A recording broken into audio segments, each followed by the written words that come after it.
There will always be war, but to get home, Furiosa fought the world. I lost sick gun choreography. The gate's shut. Furiosa's on one side, Jack's on the other, and Furiosa's waiting for Jack to run back and decides to become a sniper god. One shot, one kill.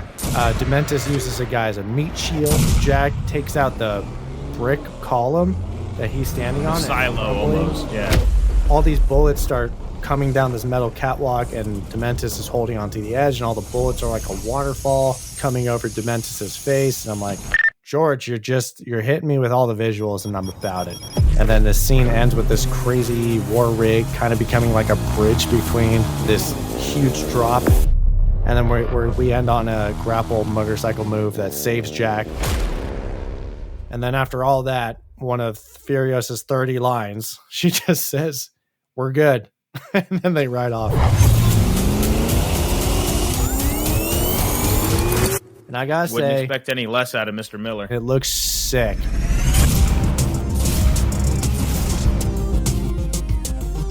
Hey, what's poppin', Colonels? Welcome back. It's Just Play It. I'm your host. I'm Colonel Pop, Jimmy Crack Corn, the kid in line, waiting for my movie theater nachos, my movie theater popcorn. I'm a concession stand kid. Right in line with me is my co-host, my best friend, the corn dog himself, Mr. Nicholas. Thank you for that warm introduction, James. You're right. I am the corn dog, and I'm not going to lie to you, James. This for our movie this week, I actually did get myself a corn dog at the movie theaters. Did you really? I had a corn dog and a beer. Hell yeah. Did you see it? Oh, you saw it once, right? I saw it once. For this week, everybody, we actually went to the movie theaters. We saw a new movie, brand new. This is, as of right now, the newest movie we have watched and will review. We saw Furiosa from 2024. Welcome to the current days, ladies and gentlemen. And we actually had to go to the movies. I got popcorn the first time, of course, and a soda. Second time was when I went by myself the second time because I just thought I needed to get one more watch in, try and pick up some extra stuff. It was much needed for me. So my second watch, I made sure no one was sitting in the back row. I bought my tickets at the very last minute and got the back center seat so people wouldn't be mad that I was just on my phone taking notes the entire time. But that second time I got popcorn, soda, and nachos. I'm a sucker for like shitty nachos from the movie theater for some reason. The fake cheese nachos. I'm with you. So good. Yeah. So we went to the movies. Nick, how was that for you? You went with your dad? Yeah, it was actually a little bit of an adventure. So we get our tickets. You know, these movie theaters are called like Visual X and 7D and this kind of screen and that kind of screen. I don't know what any of that means. So we got our tickets to 4DX. I'm like, all right, it's just a resolution. That sounds like you're going to jump in a moving seat or something. There's a moving seat. You were in the moving seat? During the previews, they start moving the seat, and I look at my dad, I go, no, I'm not doing this. I'm not doing this for 2.5 hours of Furiosa. I thought this was a gimmick. Like, this is something you did at an amusement park. You went and watched or Disneyland. You sit down on like a 5 to 10 minute ride and do this, and that's enough. They do this now for 2.5. Dude, there was an option to turn the water on or water off. You get sprayed with water. They have water in those now? I guess at the 4DX at the Regal Cinema off Thompson Lane in Nashville, they do. And so I had my beer in my cup holder, and by the time we left, like half my beer's in my lap. Yes, no, it all moves. So my beer is spilled everywhere. There's like popcorn being shaken, and I went with my dad, and I looked at him, and I said, "We're not doing this." This was during the previews. This was happening, and so we got out and then went to a normal theater. Our local theater is Century Theater, Cinemark. So in Cinemark, it's called the D-Box seats. And I think I did that once for maybe a Mission Impossible. And my family and I were like, oh, this will be cool and fun. And same thing, every single little thing, the seats moved. There was a wide shot of an airplane just cruising in the air, and your seats would just swoop like, woo. It's like, we're in a plane. I don't need to move at every single fucking minute. So distracting. And they're jerky. Like, they're not that smooth of seats. So did they just not tell you what it was? Like I said, I don't know what all of these specific theater. They're coming out with new names for different sound systems and screen size. We ended up in a theater that did not the wraparound, but it has like projection on the side walls as well. So it's this full like wraparound experience, which was fine. It wasn't too distracting. What just happened to a screen, man? Sit down, look at the screen, watch the damn movie. So that was an adventure. I'm not okay with 3D or moving seats unless I'm at an amusement park. If I'm at Universal Studios or Disneyland or my local theme park that does this little gimmick, it's exactly what it is. It's a gimmick. It has nothing to do with the movie, and it's distracting, and you spill beer on your lap. It was not a great experience. Luckily, the people were very nice, and they said, this happens all the time. And I go, well, maybe you should have a sign that's like that just says, because it has all these other words. It's like fully immersive experience, all this stuff. That you could say that about anything. There needs to be a sign that says seats move. These seats move all the time. So I cannot partake in that. Well, you only lasted through the trailers. Speaking of, one of the best parts about going to the movies is the trailers. Any trailers stick out, and anything you're excited for, looking forward to? Anything look really dumb? A lot of things look dumb, but there was one. I think one that a lot of people are looking forward to is Deadpool and Wolverine. Myself included. I can't tell you how excited I am. As a reminder, speaking of Deadpool and Wolverine, that's why in our NCU series of this year, we are watching Daredevil. We are watching Elektra because there's a little rumors that they might show up in that movie. Jennifer Garner is basically confirmed.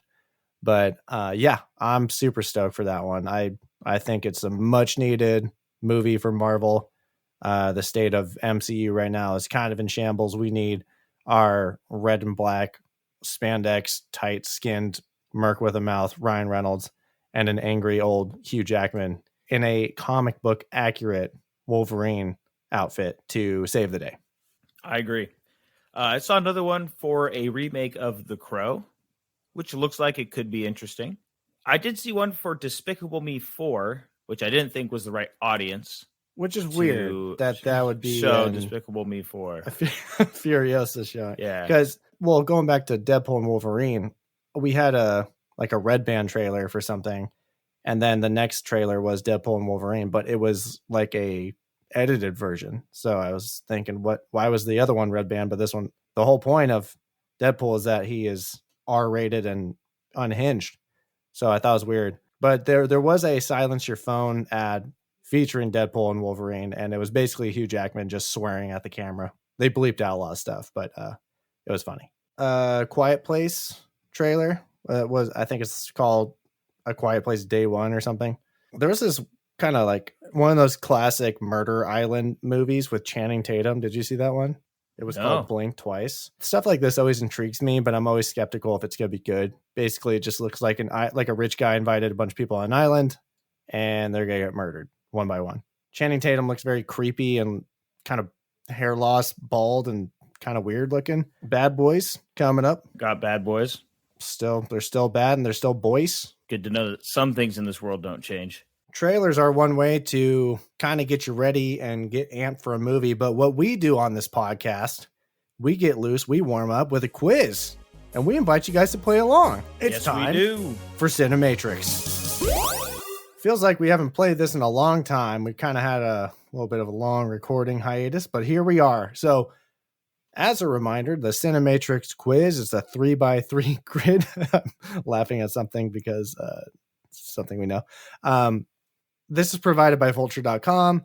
There are 3 actors and or categories on the top row, 3 categories and or actors on the vertical row. And we need to find correlating movies that will match up the top row, the vertical row. And we can't use the same movie twice. The more obscure the movie is, the more points we get. I think our record is top 2% of players of the day. For this quiz, we only get 1 guess per panel. So if we mess up, then we cannot go perfect. And I think we've been on a perfect streak for the last 3 episodes. It's been a while. Yeah, we're feeling good. We're a little high and mighty these days. At least I am. We're running perfect. We're going to try and keep that streak going. Stakes have never been higher. Nick, would you like to read what's on the vertical row? We have friend of the show, director On Lee. Mm-hmm. We have actor Emma Thompson and actor Kate Winslet. How are you feeling about all that?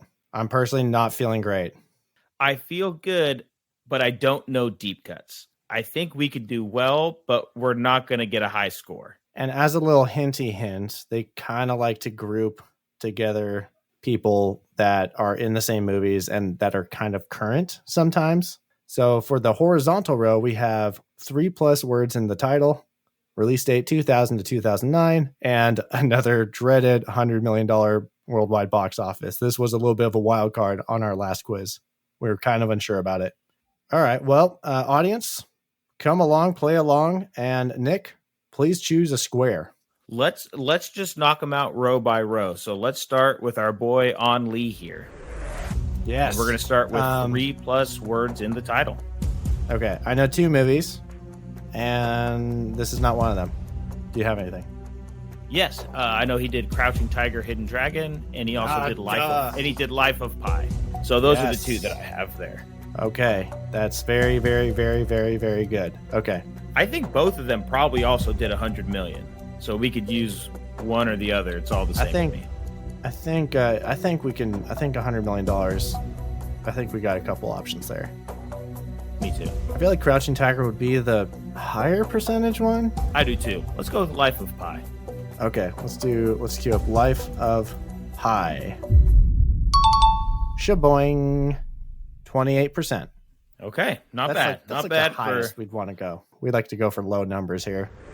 Okay, so release date 2000 to 2009. I think we have no choice. That we have already reviewed on this podcast, so there's a little hint. But On Lee directed our least favorite iteration of Hulk, Bruce Banner, and his insane father, Hulk. David Banner. Just Hulk. That came out in 2003. So just for the sake of our integrity and our reputation and our legacy, we have to just go with 2003's Hulk, featuring the super green angry giant. Smooth as CGI green can be. And 29%. It's 29. All right. I guess 30. 30's the cap. 30's, I don't want to hit 30. We're going to call 30 the cap, yeah. All right, so moving over to our last panel here for On Lee, $100 million worldwide box office. We have Crouching Tiger, Hidden Dragon, as we mentioned before. He also did Brokeback Mountain, which I can also see kind of going up there. And I think that maxes out my On Lee knowledge of movies he's directed. I think Crouching Tiger's our safest bet. Okay, safest, not lowest percentage, because I would kind of go with Brokeback Mountain. Do you think it 100 million worldwide at the box office? It was a big deal. I remember people were like, "Oh my god, gay cowboys!" But did that drive people, or was it a big deal because it was so controversial at the time? Like 99% positive, Crouching Tiger, Hidden Dragon did. So I'll leave it up to you. Gay cowboys, let's do this. 18% for Brokeback Mountain. Our best guess. Here we go. Nick, what's next? Let's knock out Emma Thompson now. Let's just keep going on the row. So Emma Thompson, 3+ words in the title. She's a professor in Hogwarts, right? Bunch of Harry Potter movies, I believe. Yeah, I know specifically. My wife loves the movies. I know. So does mine. So she'd be. Like, I know Prisoner of Azkaban for sure. I feel like she's definitely in the later ones. Could be. She could be in the. I do have Can we phone a friend? I do. Can I call my wife in here? I do have a 3+ word in title for a movie that is much more obscure that I personally always liked. Maybe I'm thinking of the same one. Can I take a guess? Is it Stranger Than Fiction? That's exactly what it is. Yeah, that's a good one. She was the author and narrator for In Stranger Than Fiction with Will Ferrell, which was a very good movie. We can go Stranger Than Fiction for 3 words. Let's do it. Ooh-wee, sexy. Ooh. 6%. Let's go. I love it. All right. Do you want to move on to the next here, James? Release date let's 2000 do to 2009. Because I have a not very obscure, but I think a fun one. Okay. Back when we were younger, they used to get some pretty big name actors to voice act. And there was a very forgotten animated movie that is not forgotten by this viewer named Treasure Planet. Do you remember Treasure Planet, yeah. James? Yeah, absolutely. She was Captain Amelia. She voiced Captain Amelia in Treasure Planet. Okay, that'd be hella obscure. That was Would you Treasure Planet with me? Like 0102. Okay, because I remember, did that come out before or after Atlantis?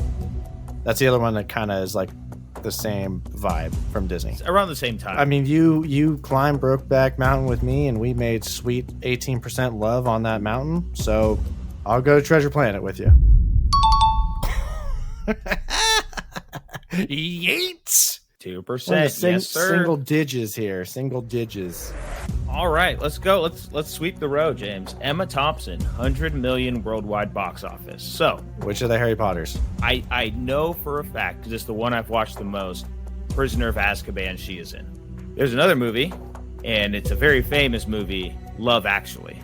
Okay. Did it 100 million? I don't know. Harry Potter is a slam dunk to 100 million. Nick, I know for a fact that she was in Order of the Phoenix. Okay. And I feel like this is where we just need to go safe here. Works for me. We already tickled our fancies on Brokeback Mountain and Treasure Planet. Let's go Harry Potter and the Order of the Phoenix for $100 million box office, Emma Thompson. I'll take it. 12%. We take those. Better than all of our On Lee guesses. Kate Winslet. Moving on down. This is just like Emma Thompson. This is another actor that I don't quite know a whole lot. It's really just we had enough correct guesses for Emma Thompson. For me personally, I feel like it's going to be the same, just based on my Kate Winslet knowledge. But how are you feeling? I have 3 movies for this. They will be high percentage movies, but we can perfect this board. Okay, yeah, I'm thinking of one, definitely. And I think we might as well just start at the obvious, and I feel like that's going to be the $100 million worldwide box office, Kate Winslet, the most famous movie she's been in, James Cameron's Titanic. 80%. Yeah. You hate to see it. You do hate to see it, but we'll take it. 80%. Sorry. This row might piss us off. But damn it, I want to stay perfect. What do you have for Kate Winslet 2009? The Holiday. Oh, the rom-com classic. All right, let's go The Holiday. Okay, all right. Better Only than 28%. Hulk. I really thought Hulk. we'd have a lot more than that. All right, rounding out this puppy, Nick, what's your corn dog knowledge have to share with the class for 3+ words in the title, X, Kate Winslet? It's another famous one of hers. It's Eternal Sunshine of the Spotless Mind. Never saw that. I haven't either, but I know that that's a Kate Winslet joint. So, all right. Well, I'm guessing, and it's a 54%.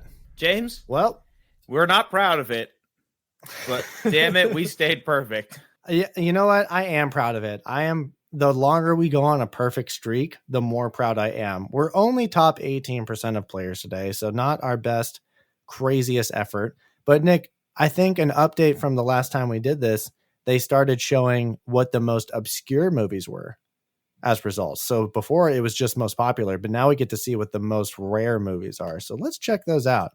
We're going to start out with the most popular answers. So actually Life of Pi was the most popular. Brokeback Mountain was the most popular for the decade, and Crouching Tiger was the most popular for the box office for Only. Emma Thompson, the most popular for 3+ words was Sense and Sensibility. Love Actually was the most popular for both the decade and the box office. And unfortunately, our Kate Winslet line is exactly in line with the masses. Eternal Sunshine, The Holiday, and Titanic. We said it when we got to that row. It was the 3 movies everyone else had. We had to stay perfect. The rarest correct answers. So for Ong Lee, something called Ride with the Devil for 3 words. I think Woodstock. people cheat. You think so? Or Oh, people, I yeah, think people just people look. che- It could just be one person that does it, but still, it's interesting to know. Yeah. Oh, see, there's some crossover. Sense and Sensibility apparently was directed by Ong Lee, and that was for the box office for him. Emma Thompson, Alone in Berlin, 3 words. Hoodwinked, another animated movie that we were talking. You remember this one? It was like a little kind of like Red Riding Hood fairy tale thing, whatever it was. Robert Downey Jr.'s Doolittle for $100 million box. That's a pretty bold guess there. Do you think that Doolittle did 100 million? Kate Winslet, The Lost Letter, 3 words in the title. Release date, Christmas Carol, the movie. Looks like some animated movie I've never seen. Another iteration of a Scrooge joint. And Sense and Sensibility for 100 million. So there was that connection there. But hey, your boys, perfect again. We stay perfect, baby. We're perfect at this because we know movies. We're the popcorn. We're the corn dog. We are popping corn dogs all over Brokeback Mountain. And we're going to do that in the theaters. I'll pop your corn dog on Brokeback Mountain. So we went to the theaters and we saw Furiosa. And why is this on the slate, Nick? Because last year, Mad Max was our franchise of the year. We called it out that we were going to go to the theaters, watch this movie, review it, share our thoughts in real time. First time doing this. It's going to be a wild ride to review this just as much as it was to watch this. So this is directed by our guy, our most featured director probably, George Miller. He's directed all the Mad Max movies. And this is Furiosa, a Mad Max Saga, by the way. Technically is the title. For those, if you're not in the know, get in the know. But Furiosa is a character in Mad Max Fury Road, played by Charlize Theron. Charlize Theron, thank you.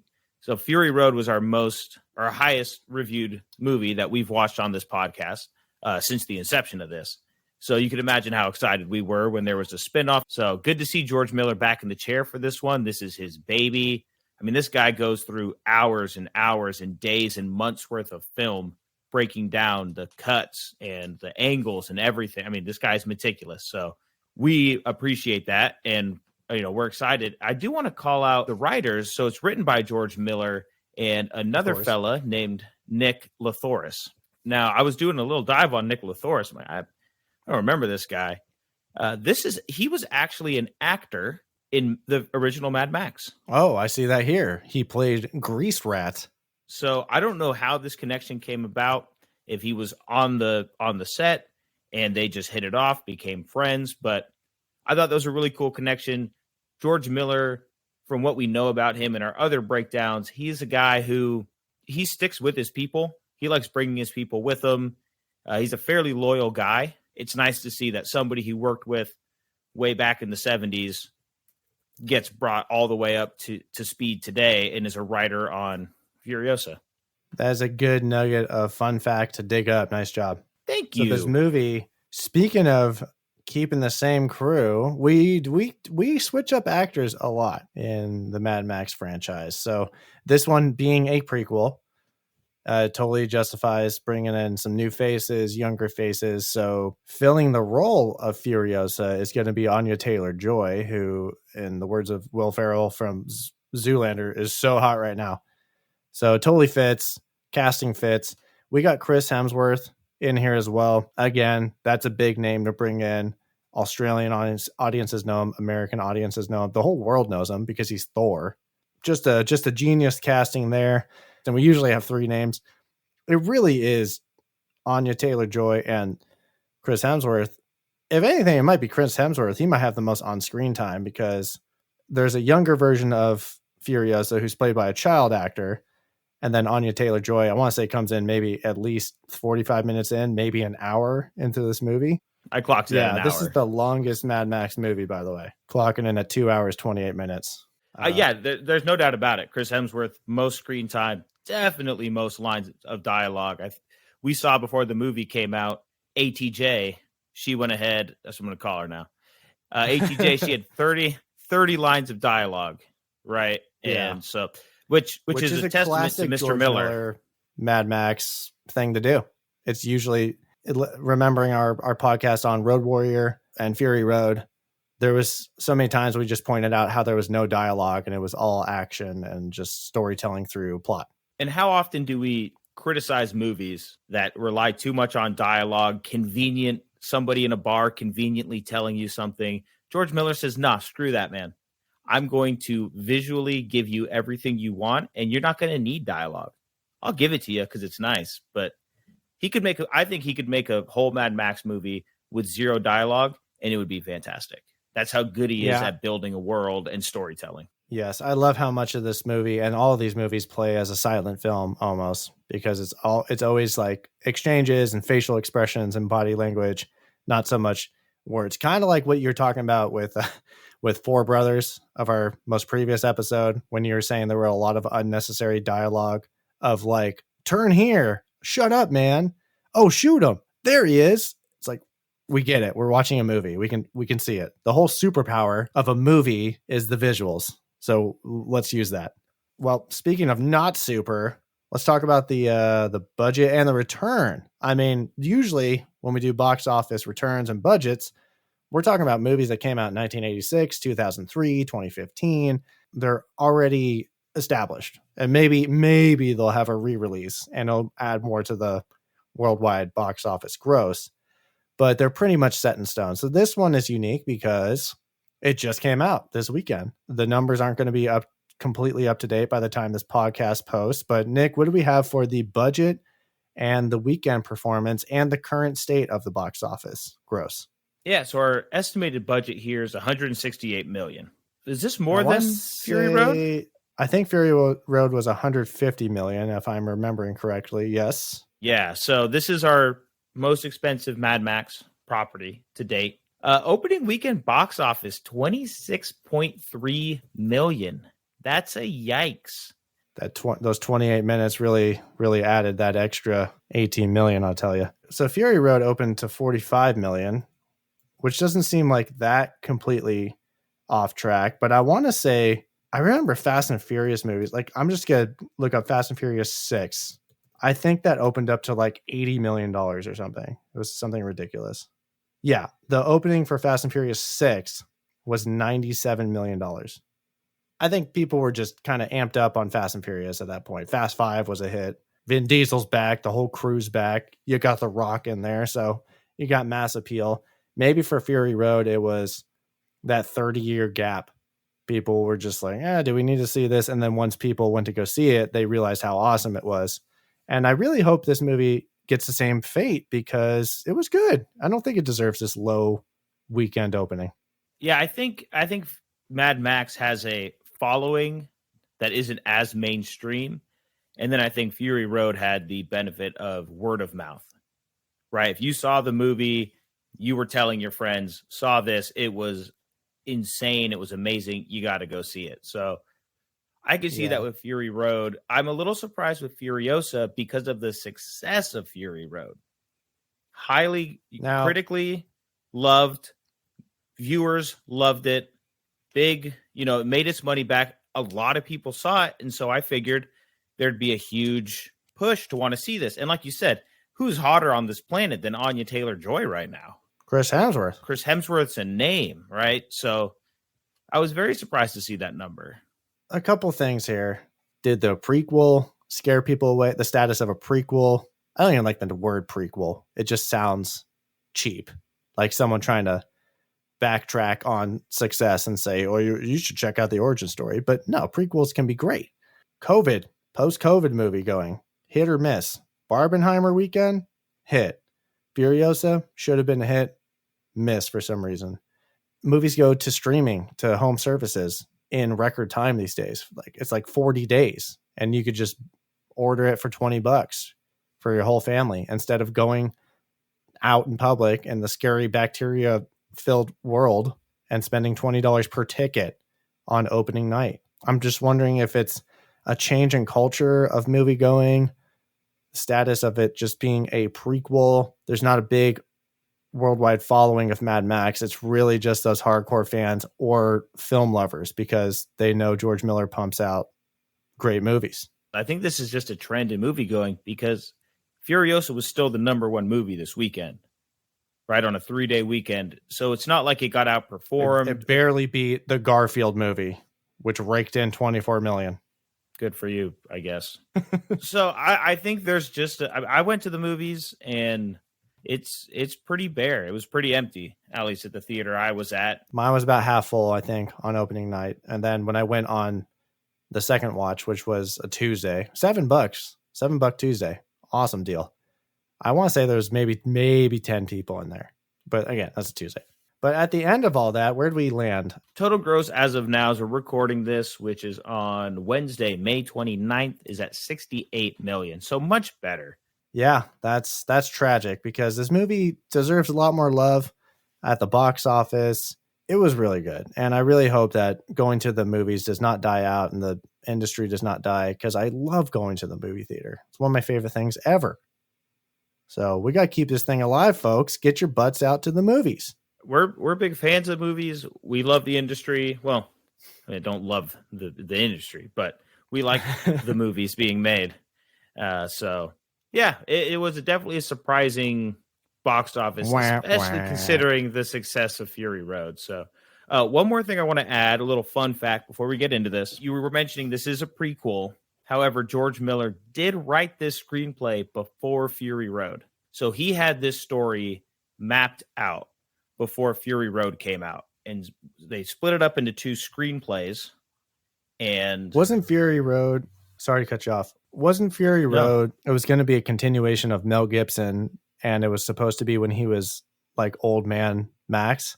I think like the Middle Eastern oil crisis, something hit, something threw it off course. Mel Gibson went crazy, and then it kind of just delayed its process. They contemplated of making it an anime or a manga comic just to tell the story at some point. And then I think just pushing it down the road, it just justified, we got to get a different Max. And then George Miller wanted to have Furiosa be a co-protagonist. And then I think he was a lot more fascinated with Furiosa. So I'm not sure of where the Furiosa story and Fury Road in the writer's room took off from there. Maybe that's where. Yeah, so I may have misspoke. It was written before Fury Road was filmed.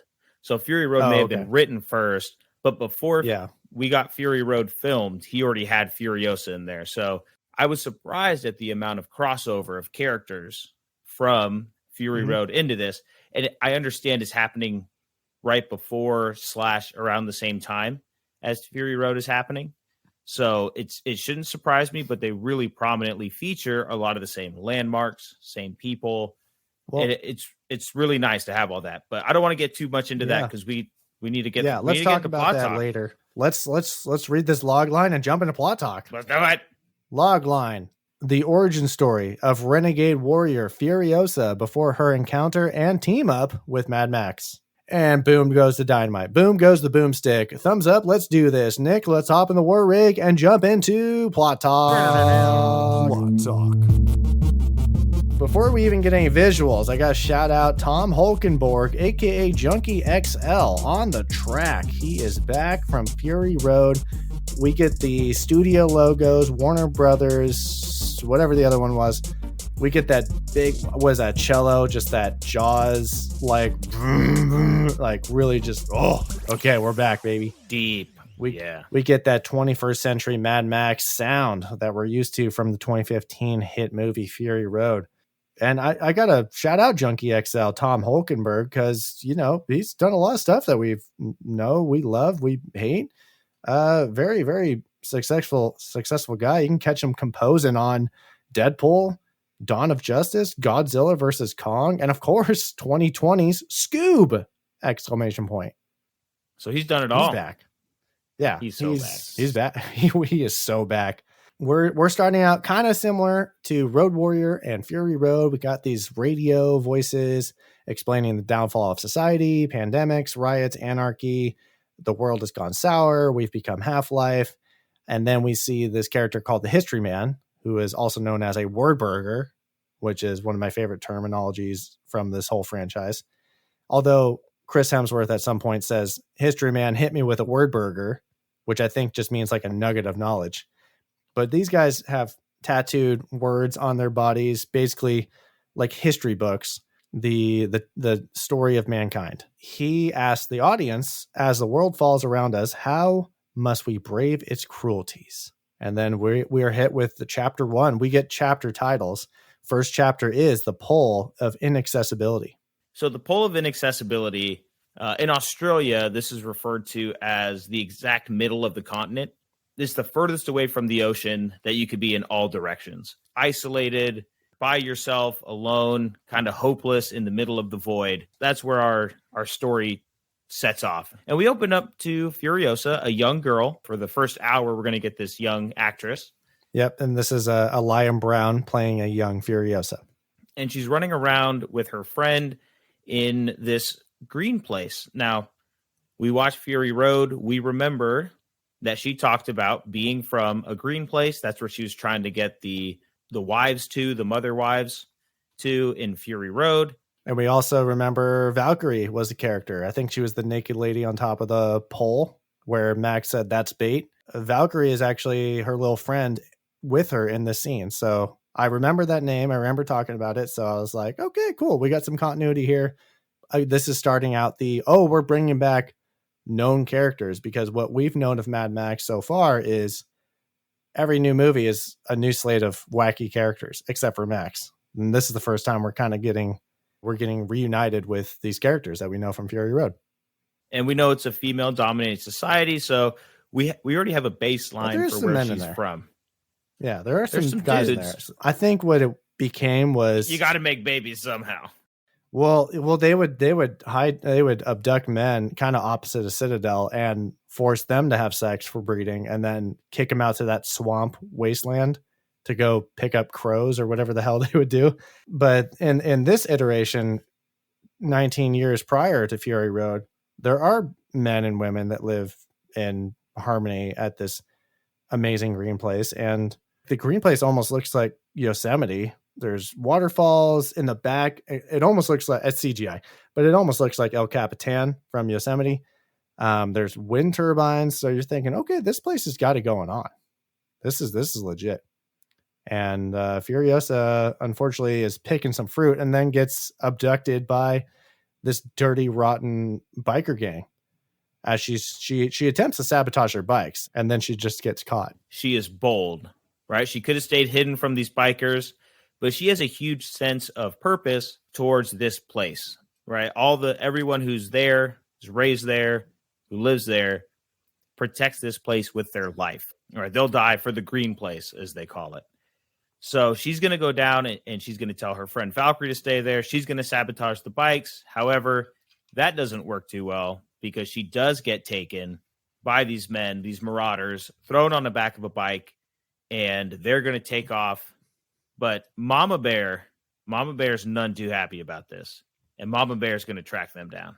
Yeah, with the help of Chris Hemsworth's wife, Elsa Pataki, playing the General Vuvolini.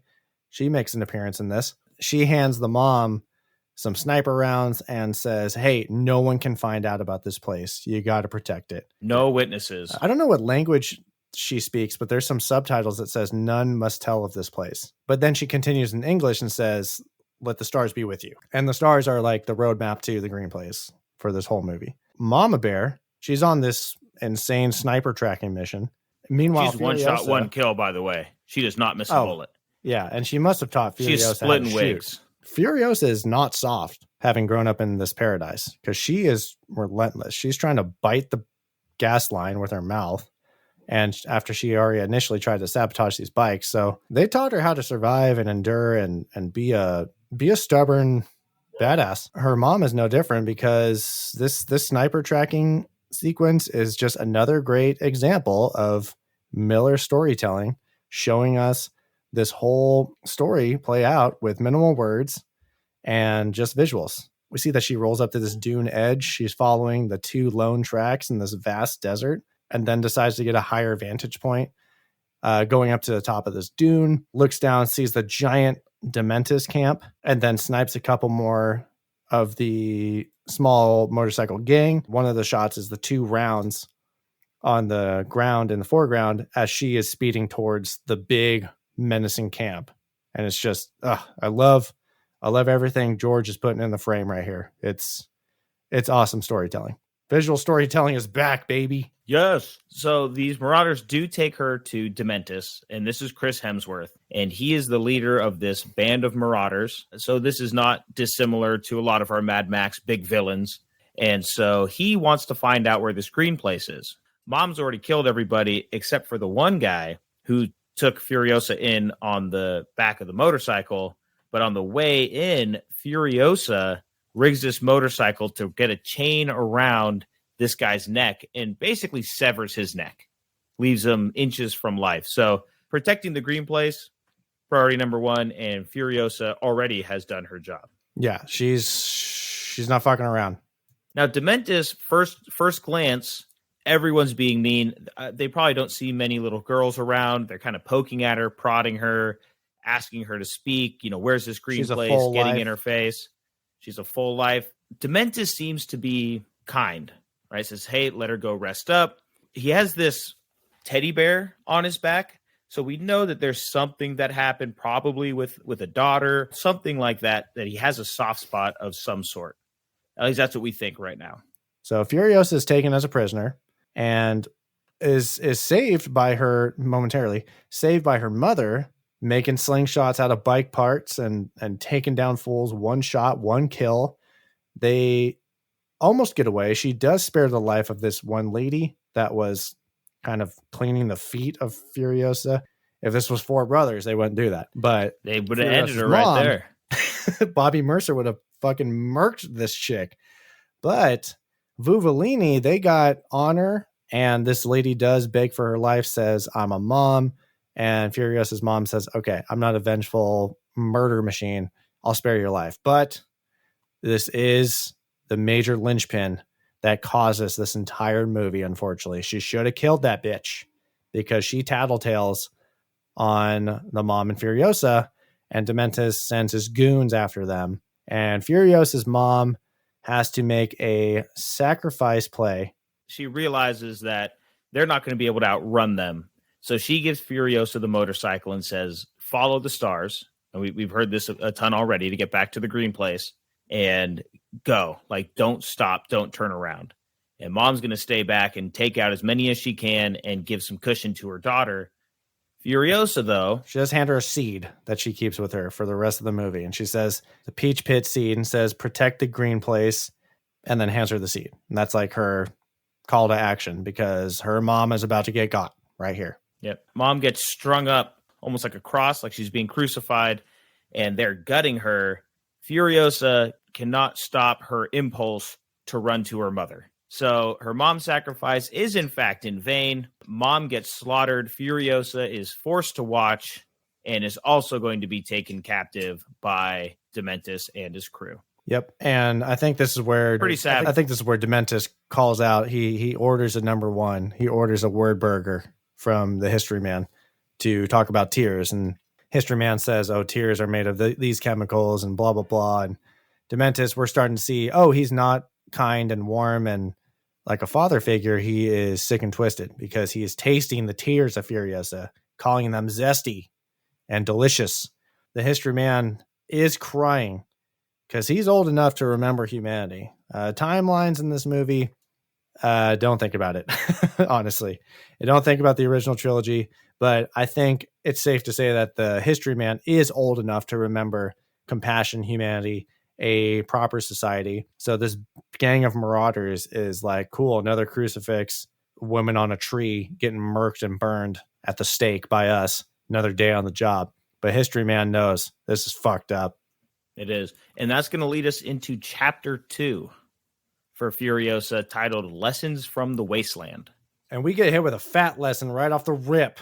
Real quick. And that is don't run from Dementis, because he catches up to this biker gang and in a sick Saw fashion makes these captured gang members fight to the death so that they can not only fight each other, but fight to jump on a motorcycle that is connected to one of 5 limbs and the head of their leader, I'm assuming. And it's like musical chairs, except lethal and awful. I think there's about 4 gang members at each bike, We're focused on one that does a brutal execution.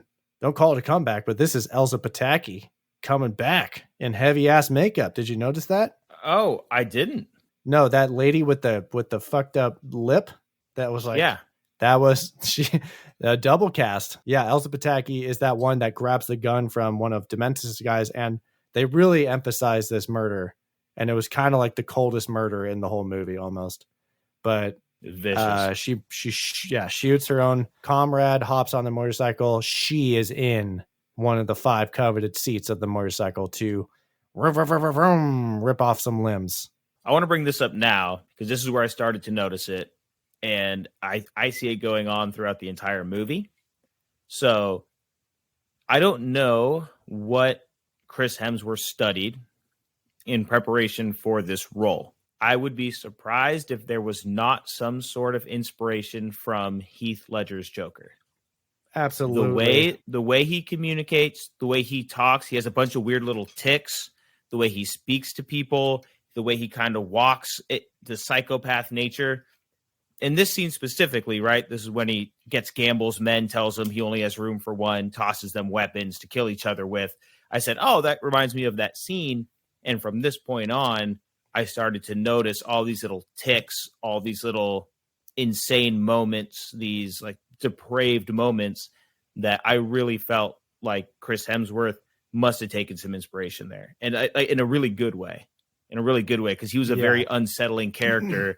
The same way Heath Ledger's Joker was pretty unsettling. And adding to that insanity and kind of unhingedness is that teddy bear just hauling around the teddy bear on a chain on his back. And during this fight to the death scene, he hands the teddy to Furiosa and says, you don't have to watch if you don't want to. But Furiosa is not blinking, just staring at the conflict, the violence that is happening right in front of her eyes with this adorable little Hannibal Lecter mask. And then later on, drops the teddy and just death stares at Dementis all night. Dementis is trying to bond with her. I think he calls her Little Dementis or Little D. Little D. And he... I think we get that reveal later, which was really funny. At the end. Little D. You're like, I didn't know that one was coming. I'm going to credit Chris Hemsworth for that because I feel like there's a lot of Chris Hemsworth comedy that comes from him from his comedic roles in the past, whether it be Men in Black, whether it be Thor Ragnarok. Chris Hemsworth is very funny. And those little D moments, and when he calls Immortan Joe pale, and it's just, I think there's a lot of him shining through. And I got a lot of funny Thor vibes from him, having just a fun time in this Dementis role. I agree. And again, in that sort of Joker kind of sick, twisted way. You know, yes. Where like in a moment where you shouldn't be being funny to him, right? Like he's just so messed up. So they run across, this is the first time we're going to see one of these guys. We run across a war boy, sends up a distress signal.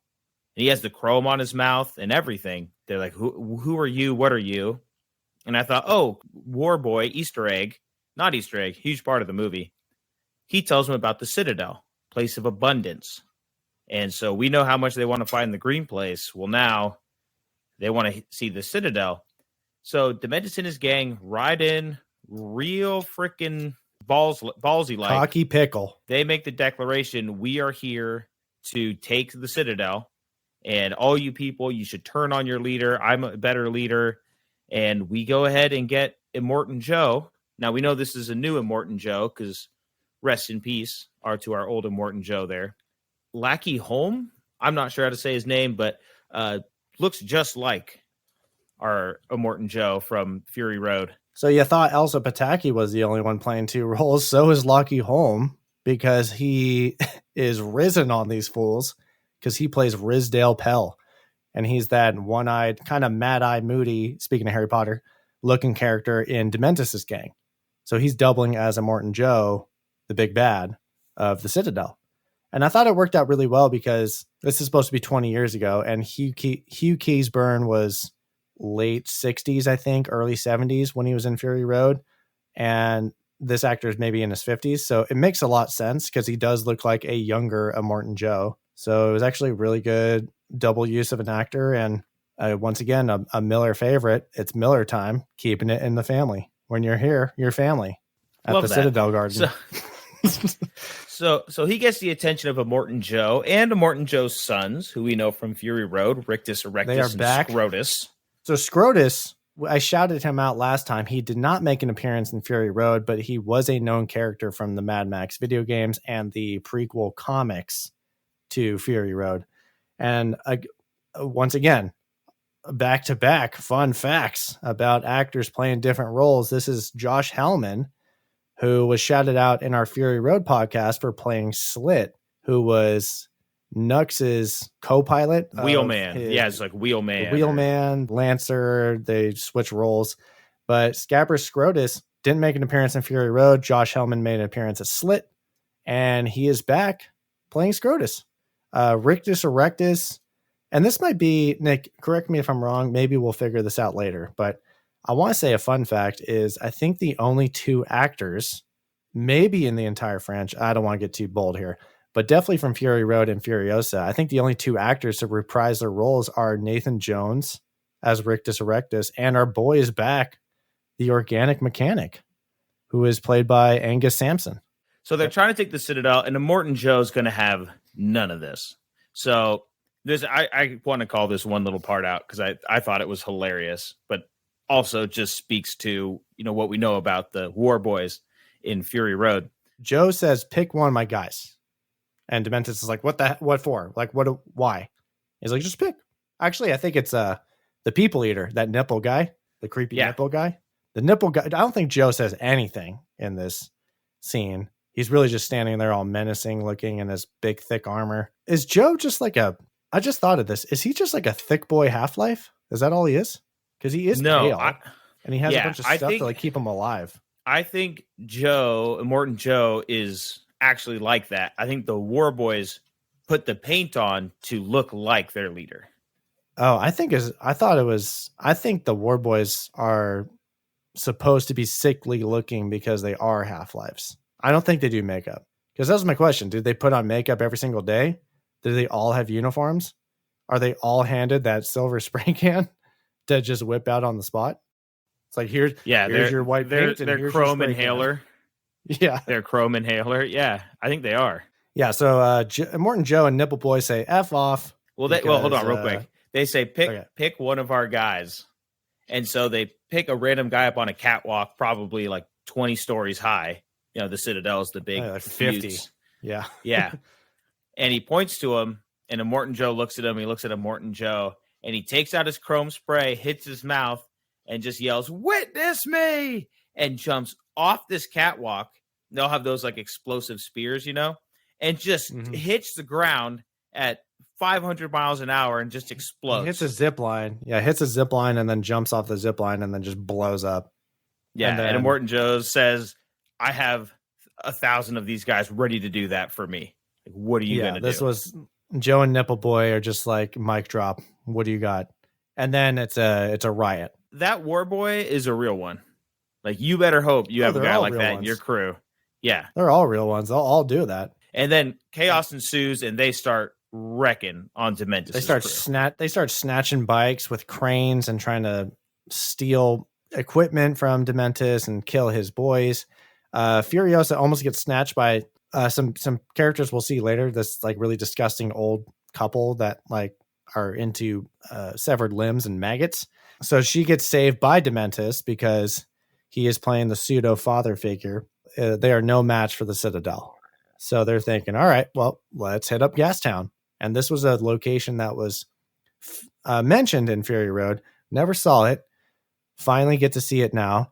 I gotta say, it looks like the Disneyland castle, except very pollution-y. There's an oil moat around the entire oil castle. It is titled the Second Fortress of the Wasteland. We're going to meet up with another crew. We don't really know them that well. Yeah, this crew, it's weird because Dementus kind of has like not an agreement, but just kind of like kind of like a Soviet Union thing, Ottoman Empire, saying, hey, me and my boy, dirty Dementus and the boys, and your crew, we're going to be one giant crew. And this giant crew is led by kind of like this more black aesthetic biker gang. They technically own the squid parachute that's flowing over their camp. This is the Octo Boss. who is played by Goran D. Kleut, Kleut. This guy's first acting credit is one. You know, in Revenge of the Sith when Obi-Wan goes to meet up with those like weird looking bankers or whatever. They're like the super tall gray. They got like a 9 head. His first acting credit is uncredited. He is Lampe Fay in Star Wars Revenge of the Sith. He's just in the background. And in the foreground in this Revenge of the Sith scene, it's all focused on Obi-Wan Kenobi and Tien Medon, who is played by Bruce Spence, the gyro pilot from Road Warrior, and Jedediah from Beyond Thunderdome. Wow. Talk about keeping it in the family, George Miller. When you're in the Wasteland, you're family. Wow. So this faction and Dementis, they have joined forces. They take over the war rig, and they have a plan to basically Trojan horse Gastown. Dementis is ready to sacrifice his own guys. Not really his own guys, because technically it's the Octoboss's guys. And this is where the Octoboss has problems with Dementis and says, you're scum, you have no honor, yada, yada. So they Shanghai Gastown and basically strong arm this guy who runs it. James, did this remind you a little bit of the gas settlement from Road Warrior? To me, I felt it had a lot of similarities. Way bigger scale, but at the gate they had the flamethrowers. I thought it was a really cool callback to that. And now they have the leader captured, and it's time to extort Immortan Joe. And so they're going to go back to the Citadel with this leader of Gastown, and they have him in this sort of saw contraption. So Dementis has him in this contraption where he's holding back a spike behind his head that's going to slingshot into the back of this guy's head. Guillotine or something? Yeah.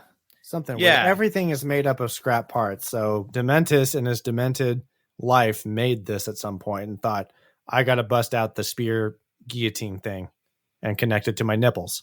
But it's all, so it's connected to his nipples by like chains.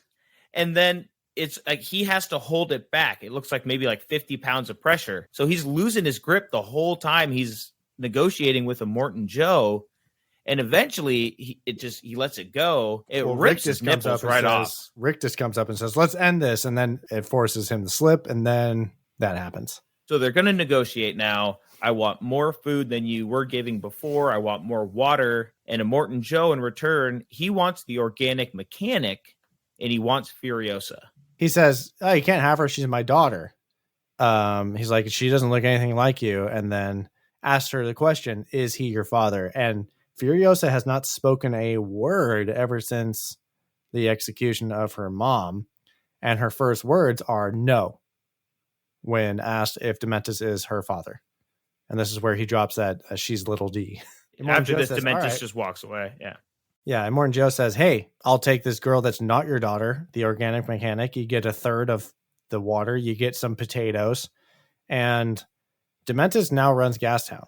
That guy who got spiked is just old news. And it is now Dementis Gastown time. So we have Furiosa surviving in this new world. She gets introduced to the brides, right? Immortan Joe's brides, who are the baby factory.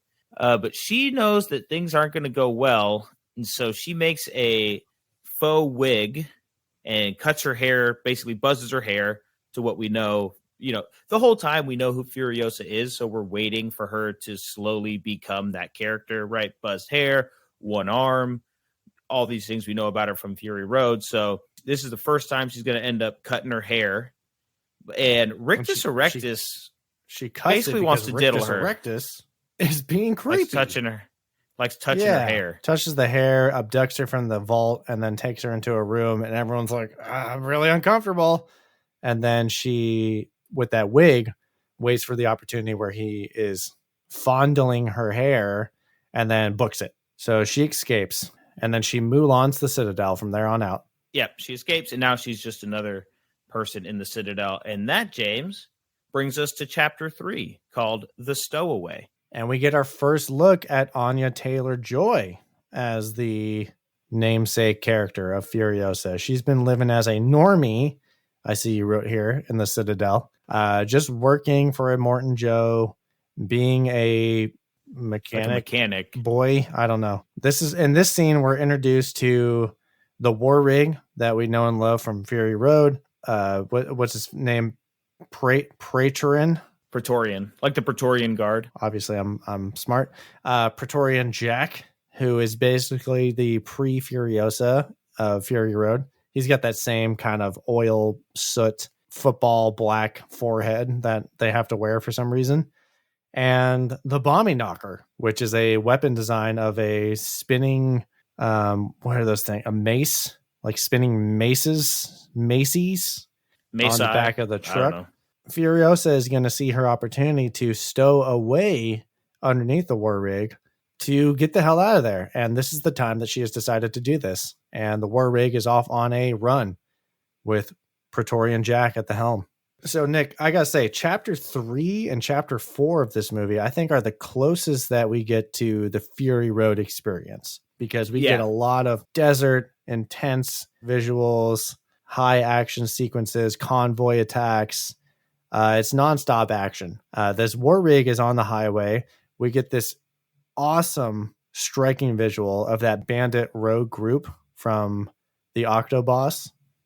We get a shot of the Fury Road and Immortan Joe's sigil on the road. I only saw this after researching, but the Octoboss, you know, he has those Maleficent horns on his helmet. Mm-hmm.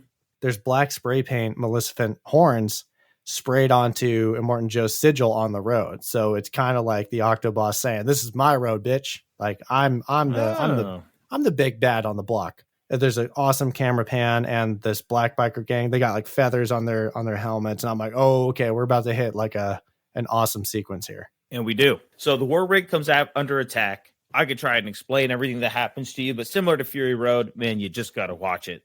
But what does happen is the whole crew on the war rig is getting taken out one by one. And Furiosa is the one who ends up saving the day, replacing some lines and clamps underneath the truck. We do get a Mad Max staple of a guy on the front of the rig, kind of pops up over the grill of the rig, who has to get shot or kicked off. Yeah, I'll just run over some stuff that I love about this scene. Please do. We can't go over everything that happens, but just there's so much in this. I think this is a 15-minute action sequence, and this took 78 days to film. And I gotta Wouldn't say, expect any less out of Mr. Miller. It was fucking worth it, because the things I love and things to note in the scene are the fan guys, those kind of like bayou fan boat things, you know, the big fans on the back of those boats in the bayou. They're just strapped to the backs of bikers. They fly up in the air. There's all these practical stunts. There's outside the box camera work happening during this convoy attack. Junkie XL, aka my guy of the hour, Tom Hulkenberg. He's got the score going, and then it just cuts to silence when Furiosa cuts the wick to the dynamite. The motorcycle with the squid parachute, which is the Octoboss, coming in hot. He's got AK-47s shooting the rig from the sky. And then the Bobby Knocker comes into play. It gets introduced 10 minutes ago, and now it's finally coming into play. And this knocker is put to use on the Octoboss because Furiosa harpoons this guy and starts reeling him in.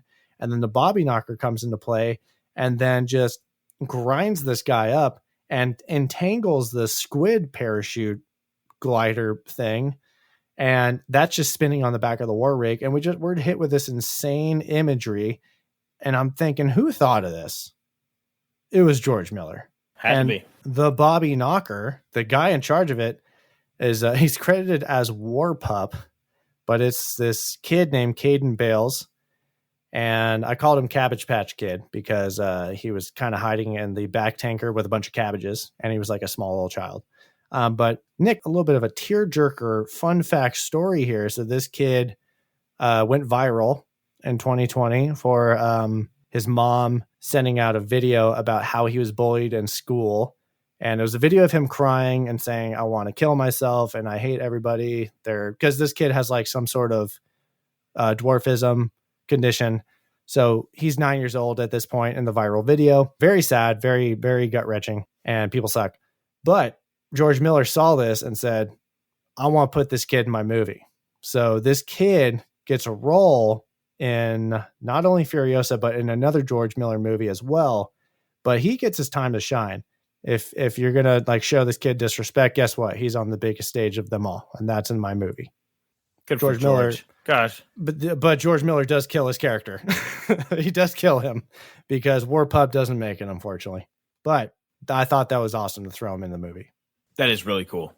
An insane action sequence. It ends with Jack and Furiosa being the only two left. The scene ends basically with him saying, I need a new crew and you could be part of my crew. So I'm going to show you the way. And he says, I'm going to show you about Road War. So we'll call back to Road Warrior there and says, hey, I got to start up again. So why don't you be in my startup crew? Now, Nick, I see you wrote down here like a father figure, but I definitely saw it as more of a romantic relationship. I thought it was much more fatherly as time went on, right? Looking out for her, wanting to get her home. I thought they had too many exchanging, longing glances, especially during the sequence. It's hard to tell because George Miller doesn't really do romance in these movies. So it's hard to tell what is a romance connection, what's a friendship connection, what's a father figure connection. I think was the OG one. And then it all just went That's what I'm saying. Yeah. No, I think this one is a bigger case because they do they show a lot more compassion and affection for each other. And then there's that scene where they're like patching Furiosa's wound and then they like touch their heads together. I mean, it could just be platonic, but the touching the heads together, though, that's what her people do. Her mom did that with her. And so I felt like that was almost a replacement for her mom. That was her people's kind of like gods of war kind of thing. Yeah, I made that connection too. It was a gods of war, hot rod situation. Either way, romantic or not, it is. They're a duo love. Now. Yeah, they're a duo. They're army of two. They care for each other. We know that. And joining the crew, the startup crew of Jack, this kicks us into chapter 4, which is called Homeward. Furiosa is riding shotgun to Jack, who drives a war rig. They do runs together. And Jack is all about trying to get Furiosa to find her green place. Jack is like, hit the road, Jack, and don't you come back. He doesn't even want to go. He just wants her to get there. That's what kind of made me think it was more of a father looking out. Like, I want you to be safe. We don't want to run away together. I want you to go and be happy. Or like a love interest who's like, I love you so much I have to let you go. A father would say that, though. So Dementis is becoming unstable and a liability across the wasteland. Yeah, he's run Gastown into the ground. And it's basically like that alternate timeline of Hill Valley from Back to the Future Part 2, where Biff has turned it into a gang-ridden town that is full of crime and gambling and sex and awfulness. Except in this version, speak for yourself. The sad oil plant. It's just the awful conditions of the Gastown oil plant. That's unorganized. It's run by the corrupt Dementis. It's crumbling, and Dementis is just full of excuses. Back to the Joker comparison, it's more he just wants chaos. And once he finds stability, he doesn't know what to do with it. So he needs to be in a constant state of chaos and destruction to be operating. He's also gone pretty gray in this time.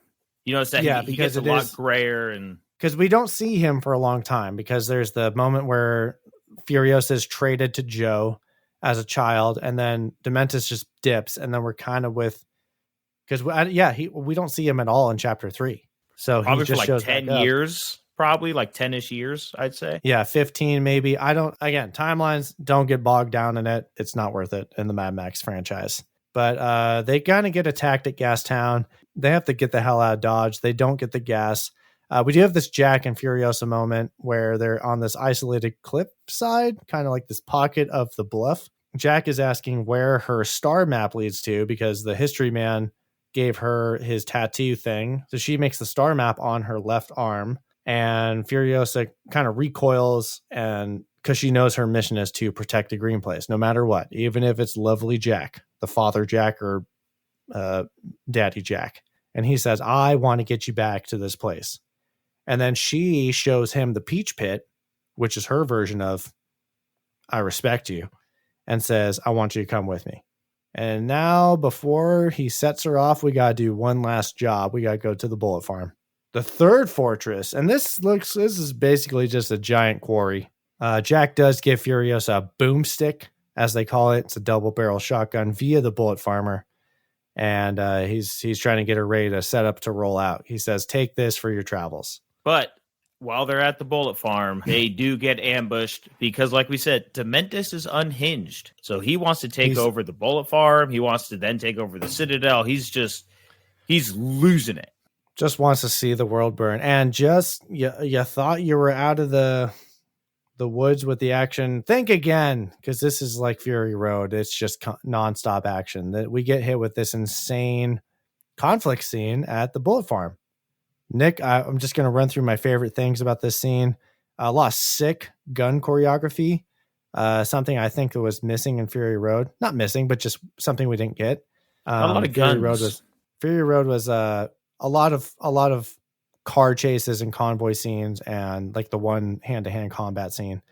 But this one kind of gives us a well-rounded bits and pieces of everything. They do. It was a great scene.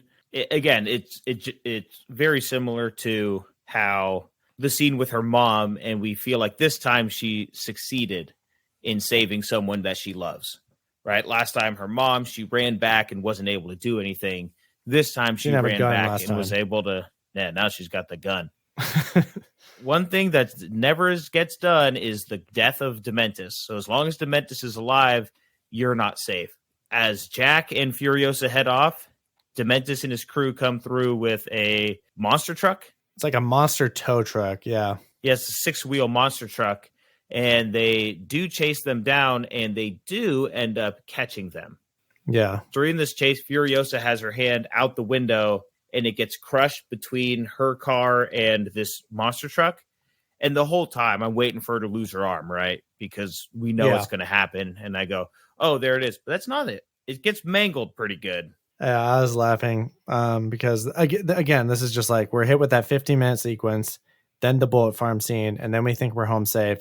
And then we get another mini chase scene with Dementus, and there's this awesome like one shot of the car fake out. Dementus comes into frame, and then we see the Furiosa Jack car in the background. Then in the same shot, Dementus chases them down, and we're just sticking with this drone overhead crane shot of a crevice in between them, and then he jumps over a small part of the crevice, chases them down. The gun sequence is cool in the scene. It's just bam, bam, bam, bam. Like the bald Mola Ram guy is dead, and then Jack gets shot, and then all of a sudden Furiosa's arm is entangled in Dementus's tire, and it's so chaotic and crazy.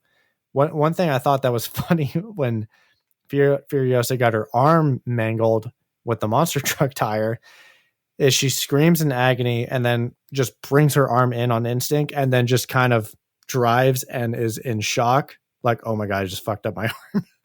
It was like, did that just happen? It just happened. I think a lot of movies would be like, oh my God, my arm. But she's just like, did that just happen? It was funny. But they get caught by Dementus and crew. And shout out Chris Hemsworth because he's given a awesome performance at this scene. This is very unhinged, end of the road Joker-esque. Just like, you try to outrun me, you can't outrun me. You gotta pay the price. You thought it was a good idea. We've seen this in the scenes before, but now he's really kind of losing his grip of his gang, the gas town. So I think he just needs something to keep his juice going. Worth noting, Dementus does not know that Furiosa is Little D. No. At any point until the end of the movie, he does not know who this is. Obviously, Furiosa knows who Dementus is. So he throws Jack on the back of a motorcycle and basically drags him around in a circle, has his dogs chasing after him, biting at him, and tortures him to death. And he makes Furiosa watch this by hanging her up by her mangled arm. And we don't know how long this goes on for, but we do kind of get an idea. Hours. The sand passes. It's hours, right? The sun sets. Yeah. He makes Furiosa watch another loved one gets tortured to death again. When the dust settles after these hours, I don't know who was supposed to be watching her because they're all going around and driving around in circles. All we see hanging where Furiosa was is what remains of her arm.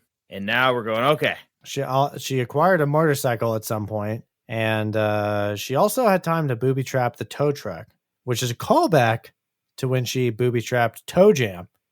So she booby trapped Toe Jam, and she booby trapped the tow truck.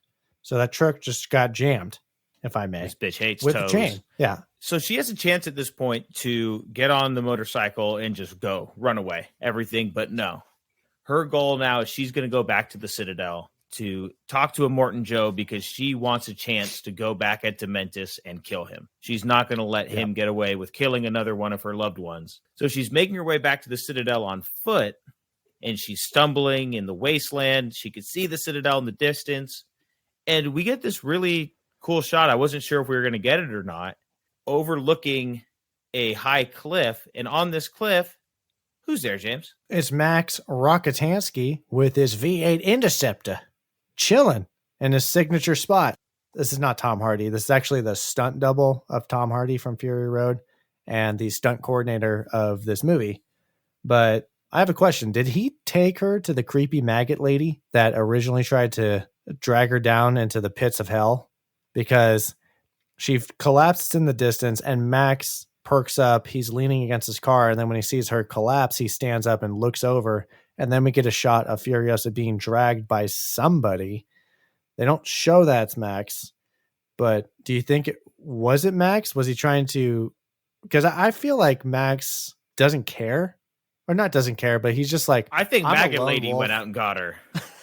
No, I think Maggot Lady went out and got her. She's clearly a scavenger out there in the wasteland looking for dead people and body parts. Yeah, I think Max, that's what I think too. Not Maggot Lady specifically, but I just think Max saw it and thought, okay, I'm going to keep eating my dog food. And then we've seen Max do that a lot in the past.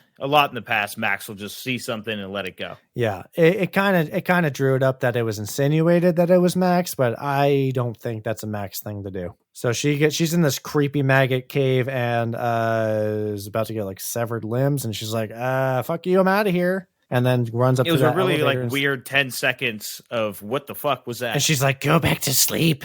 And then Furiosa makes it to that elevator and says, "I'm Furiosa," one of her 30 lines, and then is brought up to the top floor, the suite of Immortan Joe. They're looking at Gastown. It looks like it's on fire. Scrotus is all about trying to kill Dementis, and he's like, "We should have did this a long time ago. They're at Gastown. We got to go to Gastown, blah, blah, blah, blah, blah."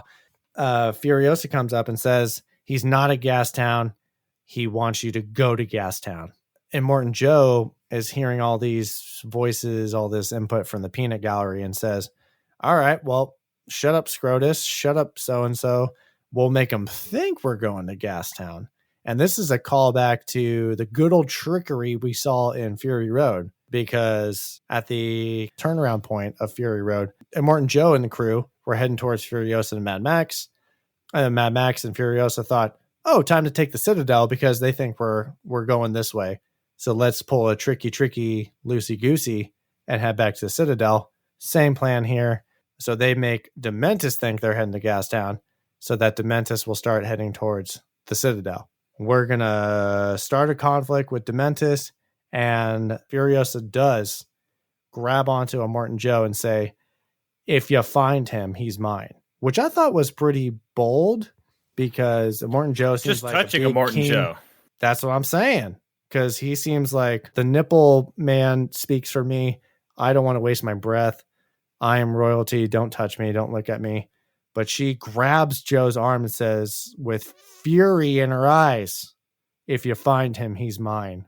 And Joe is like, "All right." And then walks off. And then the history man says the 40-day Wasteland War begins. And in between this time and chapter 5, Furiosa rigs up a mechanical arm, shaves her head, and gets a car, and then becomes the silhouette character of Furiosa that we know and love from Fury Road. And Nick, I gotta say, I don't know if it was a Charlize Theron 80 artwork or if Anya Taylor-Joy just did a really good impression. But when she says, "I need a vehicle," in that deep Charlize voice with the camera behind her with the shaved head, I was tricked. I thought it was watching Fury Road for a second. I didn't even notice that. It sounded a lot like Charlize. I'll have to pay attention to that next time I watch it. We're going to go ahead and jump into chapter 5 now, our final chapter, and that is Beyond Vengeance. Yes. So we're getting to the end of the 40-day war. A lot of carnage, a lot of death already, and Furiosa is going to roll up to where Scrotus and Rictus Erectus are, and she's going to steal one of their cars because she's got to go chase down Dementus. Dementus is down to like maybe 5 guys at this point. He's still got that sick 3 motorcycle chariot. She hops in the car while they're arguing and chases Dementus down. And it is vengeance fueled because the car's ripping through the dunes. It's angry. It's furious. It's going aggro and it looks sick. It's like a chop top hot rod, just exposed blower, no windshield. Furiosa's got just like a bandana on and goggles, and she is just no nonsense chasing down these fools, picking them off one by one. Dementus knows this is the end, so him and his 5 guys, they split up. Dementus is the last one she has to track down. One guy gets jumped by the sand people in the canyon, who we know about from Fury Road. Yeah, this is that Mad Eye Moody character, the Jizza, Rizdale Pell, the Lockie Holm, who also plays a Morton Joe. He gets canyon personed, and then Schmeg. I feel like George Miller always feels like he needs to throw the word Schmeg in every single one of his Mad Max movies. But Schmeg is that kind of lackey guy that is a little bit of a jester to Dementus. He's put on the 3-bike chariot and chased down by Furiosa. And what happens to him, Nick? Our favorite way to go out on this podcast, quicksand. He gets quicksand. That's our first quicksand of the year. Do you think this is the same quicksand from the Beyond Thunderdome scene where the horse got swallowed up? Oh, that's a good question. You know? No, but maybe they're connected by underground tunnels. Because I remember when we were talking about it, I had an issue about how fast the quicksand was, because quicksand isn't actually quick, but this quicksand was hella fast, and Schmeg it was like gets dry, swallowed by the sand. Yeah, just it's like the Sarlacc pit. It's just you fall in and it's just you get sucked right in. Just a giant tube. We do catch up to Dementus. Yes, and I love this scene because Dementus figures out that he's been found. I want to call out the motorcycle he's driving. There's like a mannequin on the front of it, and it reminded me of that creepy mannequin scene from the original Mad Max. So again, George Miller just keeping the he does love his little Easter eggs and whatnot. Yeah, little references going. So you get when you have the same director, you get cool stuff like that. So Dementus figures out that he's been found because I think she stabbed his water bladder. I think. I'm not quite sure, but I believe that's how it is. So she's playing mind games. Earlier, when she stole the hot rod, Scrotus said, "What was that?" And the history man says, "That right there is the darkest of angels, the 5th rider of the apocalypse." And then we're smacked with the chase down, full of anger and rage from Furiosa.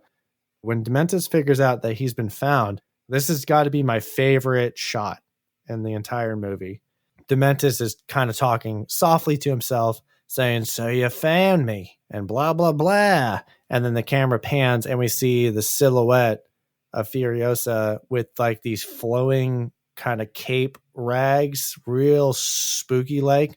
There's haze in the air and the sun is directly behind her. And she literally looks like the darkest of angels. And she walks away past the dune. It's almost kind of like, it plays like a mirage hallucination almost for Dementus, because he's kind of losing his mind and thinks like, who's playing mind games with me? Why don't you just kill me? Why are you messing with me? And then he goes to follow her. We get this really kind of menacing, almost like stalking that Furiosa is doing, because she's following him slowly in the car. And then he's looking at the driver, and the driver, Furiosa, is just giving him that death stare. And again, it seems like it's that fourth wall of Anya Taylor-Joy just staring at the camera, staring into our souls, just eyes full of rage and fury and hate. Then they finally get their face-to-face conversation. They reconcile, as you can say. But there's a callback to Fury Road when she murdered a Morton Joe. Her words to him was, "Remember me?" And then she says the same thing to Dementus. Remember me? You fabulous thing.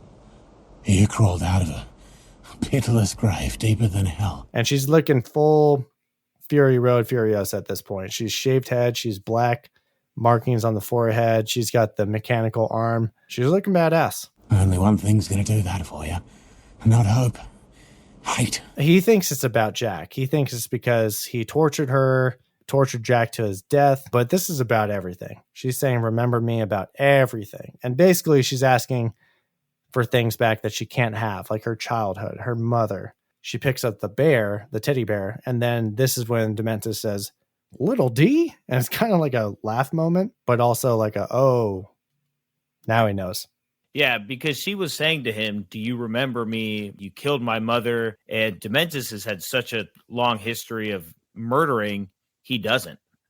He's thinking, "Oh, you're just another random person. I must have killed your family.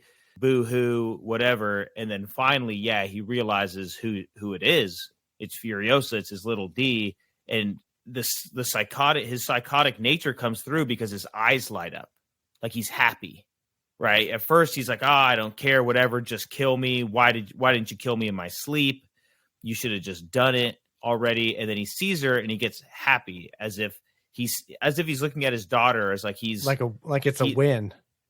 Yeah, it's really weird. Like in a good way. It's a really sort of unsettling shift in his whole demeanor when he realizes who it is.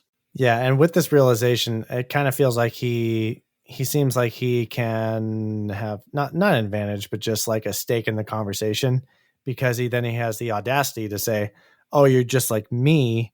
You're going to take any sensation in your life. You're going to do anything to distract you from the sorrow that you know and have nightmares about every single day." Furiosa is beating him with a gun, pistol whipping, punching. With her mechanical arm. And this whole scene ends with Dementus saying, "Do what you got to do, but do you have it in you to make it epic?" And that's his last words of the movie.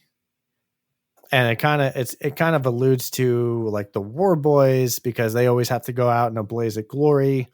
All these Mad Max movies have to be epic. They have to have this crazy, insane climax, resolution, build up. And then we're hit with the whole phenomenon of the Mad Max franchise, starting from Road Warrior on, where George Miller describes them as campfire stories. Like he said, she said, legend has it, the myth of Max, the legend of Max. This is how it happened. No, this is how it happened. So we kind of go through the what ifs of what happened to Dementus. Some stories, people say Furiosa shot him in the head.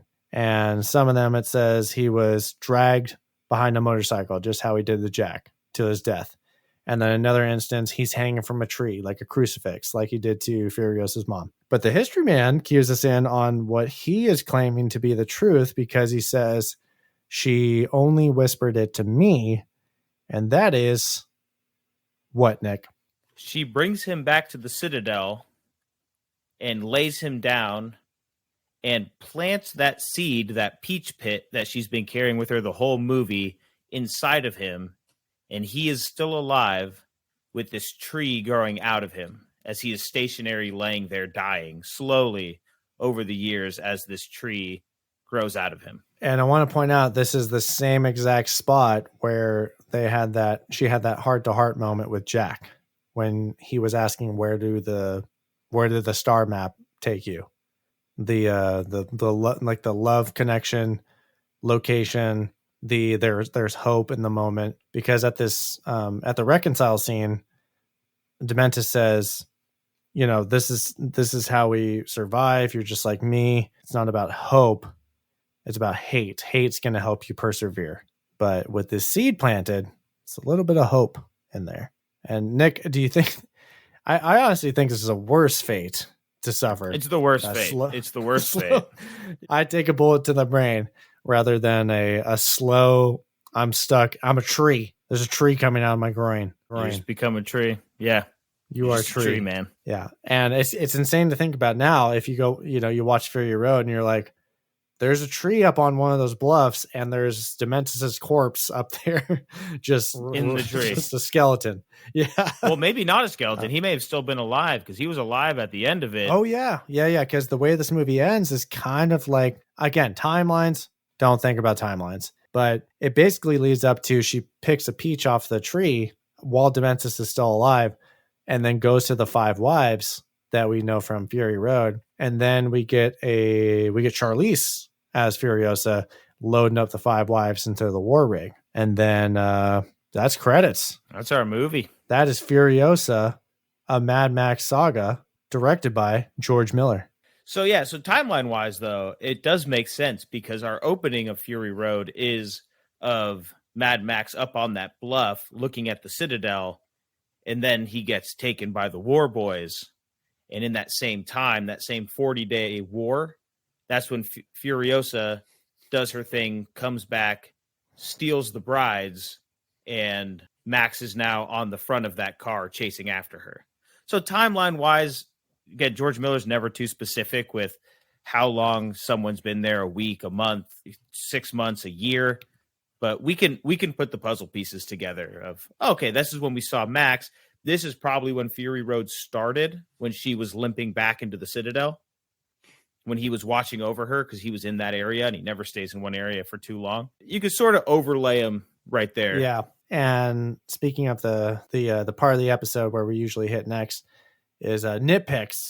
Nitpicks. I usually ask if you have any nitpicks, but since you already brought up the timeline, I'm going to bring up the timeline as a nitpick because I think we tried to make sense of the timeline from the original trilogy to the 21st century Mad Max movies. And George Miller has openly said, I'm not too specific. I'm not trying to make connections. I'm not trying to make it airtight. There's a little bit of retcons, a little bit of reboots happening with Fury Road, especially with the comics that came out. I'm okay with it because it all falls in line with the legends and myths. Just like we touched upon with Memento a couple episodes ago, we have unreliable narrators. Ever since Road Warrior, we've had different narrators. We've had different POVs of the myths of Mad Max and the legends of Furiosa. We watched the original trilogy and saw Mel Gibson living in a somewhat recognizable society to today's times on the brink of an apocalypse. And then Road Warrior comes along and it's full on apocalypse. Like there's desert towns, there's cults, there's bandits, there's gangs. Beyond Thunderdome goes beyond that. Fury Road comes along and it's just a 10x version of the apocalyptic state of the world. But the Furiosa trailer said something about this is 40 years after the collapse. And then we were trying to do the math like, wait, that would make Max like 80 or 70, but Tom Hardy is not. So to fix the timeline issues, you don't think about the timeline. This is all skewed, unreliable. Don't get bogged down in timeline. Don't try and connect the dots. Absolutely. And I think that's why we find out that our narrator says there's all these ways that people talk about how she killed Dementus, but I know this way. So, and he could be lying. And he could be lying, right? Up to that point, we kind of were taking everything at face value, that this was the story and everything. But then we realized the narrator's not there throughout the whole story. So, yeah, a lot of this is legend, which is a key part of the Mad Max universe. Embellishments and legends, things could be over the top because that's how people tell the stories. That's how it's all passed on, this oral history. So that last scene where our narrator's saying, people say this, people say this, people say this, is so important for the audience to remember, hey, this is just from my point of view, the story of Furiosa. I'm going to hit you with some small nitpicks. One scene, the scene where Dementus catches Jack and Furiosa, I feel like the son behind Chris Hemsworth, you can kind of see the translucentness of his prosthetic nose. Just a little bit. Just a little bit of sun rays shining through that fake nose. I was like, this is the only thing I'm going to really, really get nitty gritty and pick his nose about. Scrotus, not really a huge issue, but I was hoping that we would see Furiosa murder him because we don't see him in Fury Road. And if this does lead up directly to Fury Road, what happened to Scrotus? Was he just missing in action for the entire time of Fury Road?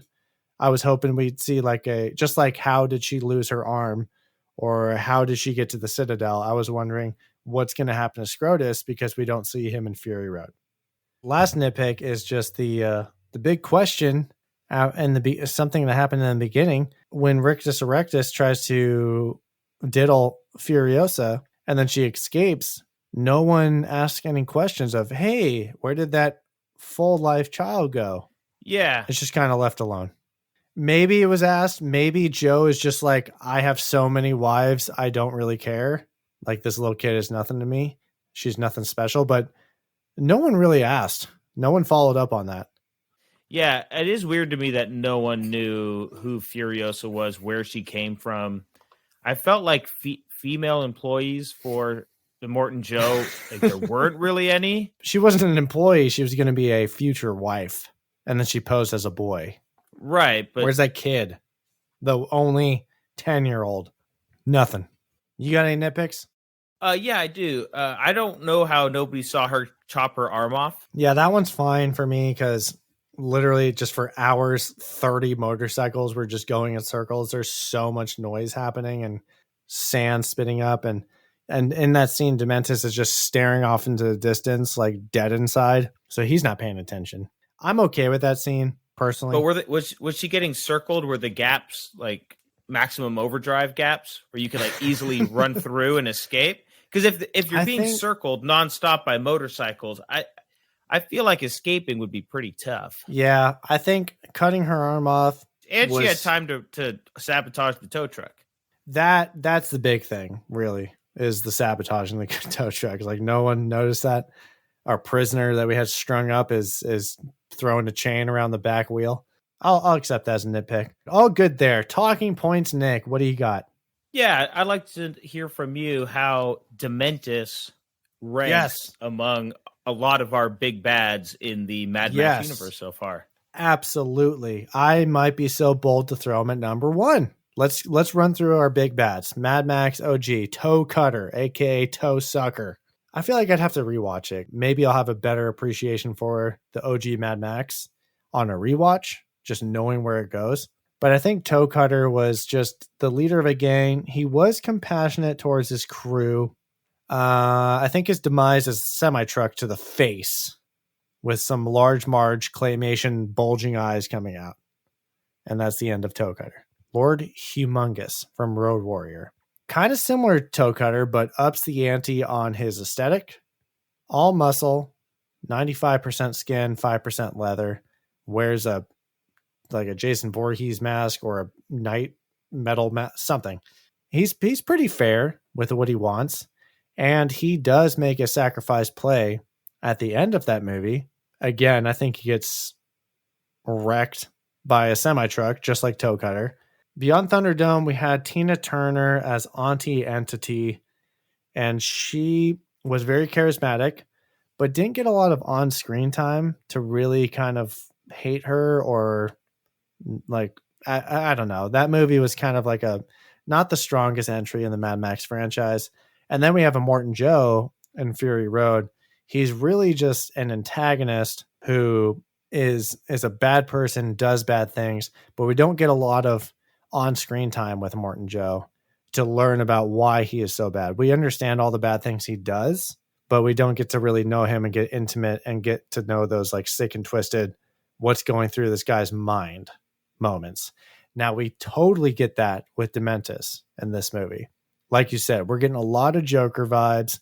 We're getting inside the brain of crazy big nose, big D, and the way his thought process goes. And he's making Furiosa watch her loved ones get murdered twice. He's explaining his reasoning for his chaos and his demented mind.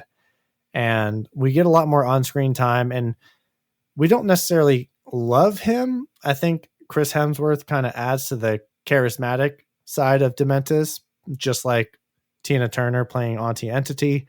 I think he's just basically the best of all the big bats that we've seen so far in the Mad Max franchise. So I would rank him high. I think he's a really good villain, complex. We do know there's a backstory there because he had children. He said, I've lost people too. and he's chosen to run a path of destruction and mayhem with the hand he's been dealt. How do you feel? Yeah, I absolutely agree with you. I think he's number one. He's definitely the most hands-on villain that we've had as far as doing the dirty work of murdering people, really getting inside people's heads. We know everyone else is a leader because they want power. Dementis just wants chaos, right? And that's very much, like you said, that Joker vibe. And I'm not even sure if he ever had a daughter or anything like that. It's a made-up backstory. Just like all the movies, we don't know. We don't know. Really, what we think he is we think he's just a sicko, right? And really what's funny about him is if his story is true, the story he tells, it's a really interesting juxtaposition to Max, right? Who lost his kid and his wife, but has turned out to be the good guy. And then this is what the Wasteland has created out of lesser men, is people like Dementis. And so a huge thing about Max is what the road has done to him, right? You know, he's become the road, and he took this path. Dementis took this path. And so it's almost like a dark version of Mad Max, which I thought was really interesting, point of view from George Miller. But definitely loved his character. Furiosa is definitely a reflection of that. And we're seeing her progression and her character development of what she'll be in Fury Road from this movie, based on the same circumstances, losing a loved one, going through torture, going through these violent, traumatic incidences in her life, and how she'll react. So I think Dementis might be our best villain of the Mad Max franchise. Absolutely. Honestly. I agree. Next talking point for you, James. How did this movie show you the George Miller style, and in what ways did you see it as different? So George Miller didn't miss a beat between now and Fury Road. I think we still get the insane nonstop action sequences that we knew and loved from Fury Road. This is a little gumpy, Forrest Gump, in the way it is chronicalizing Furiosa's upbringing up to Fury Road. So it's a 2.5 hour movie. I saw it twice. I spent 5 hours in the movie theaters this last 5 days. And it honestly, I didn't really feel like it was that long. I never felt like it was dragging. The first 2 chapters, when we're with the kid version of Furiosa, it was kind of like the prologue, the watching the tape for the big game, just getting to know what I need to know. And then when the hour marker hits and it's Anya Taylor-Joy, it's ATJ. Then I thought the movie just started. It was like overtime for me. The score is 0-0. Let's do it. So George Miller, he's bringing in the practical stunts, the insane camera work, the great editing, maybe a little bit CGI-ish at some points. I think maybe they wanted to utilize that a little bit more in this one than they did in Fury Road. Like, I think some of the establishing shots of the Citadel were a little bit kind of funky looking at some points, but I think the style was still there. It was really the script, the story, and the story beats that were vastly different from Fury Road, just because we had to almost live a full childhood of our character. I think it's the same with the practical, awesome cinematography and editing and action sequences, and the differences are in the overall story arc. Like Fury Road, I think, is just like Road Warrior. It's an episodic tale of Max, and Fury Road is an episodic tale of Max and Furiosa in this one instance. And this is kind of like a complete journey of Furiosa's character, going from Vuvolini Furiosa to Citadel Furiosa. Interesting. Yeah, I think so. It's weird because I think the George Miller style, and that spans 50 years now, right? More than 50 or 45 years now. So to me, this was a really, it felt like he took a step back from Fury Road, where Fury Road felt very chaotic. The Fury Road cinematography was a lot more shaky. The cuts were a lot faster, I feel like, especially in a lot of those chase scenes and whatnot, where in Furiosa, a lot of the chase scenes and the car action scenes had a lot more lingering shots, and it's not a knock on it at all. I really enjoyed them. Where I feel like Fury Road was really boom, boom, boom, shaky camera, fast zoom ins on faces, just very, very, very in your face, chaotic, which was great for that movie.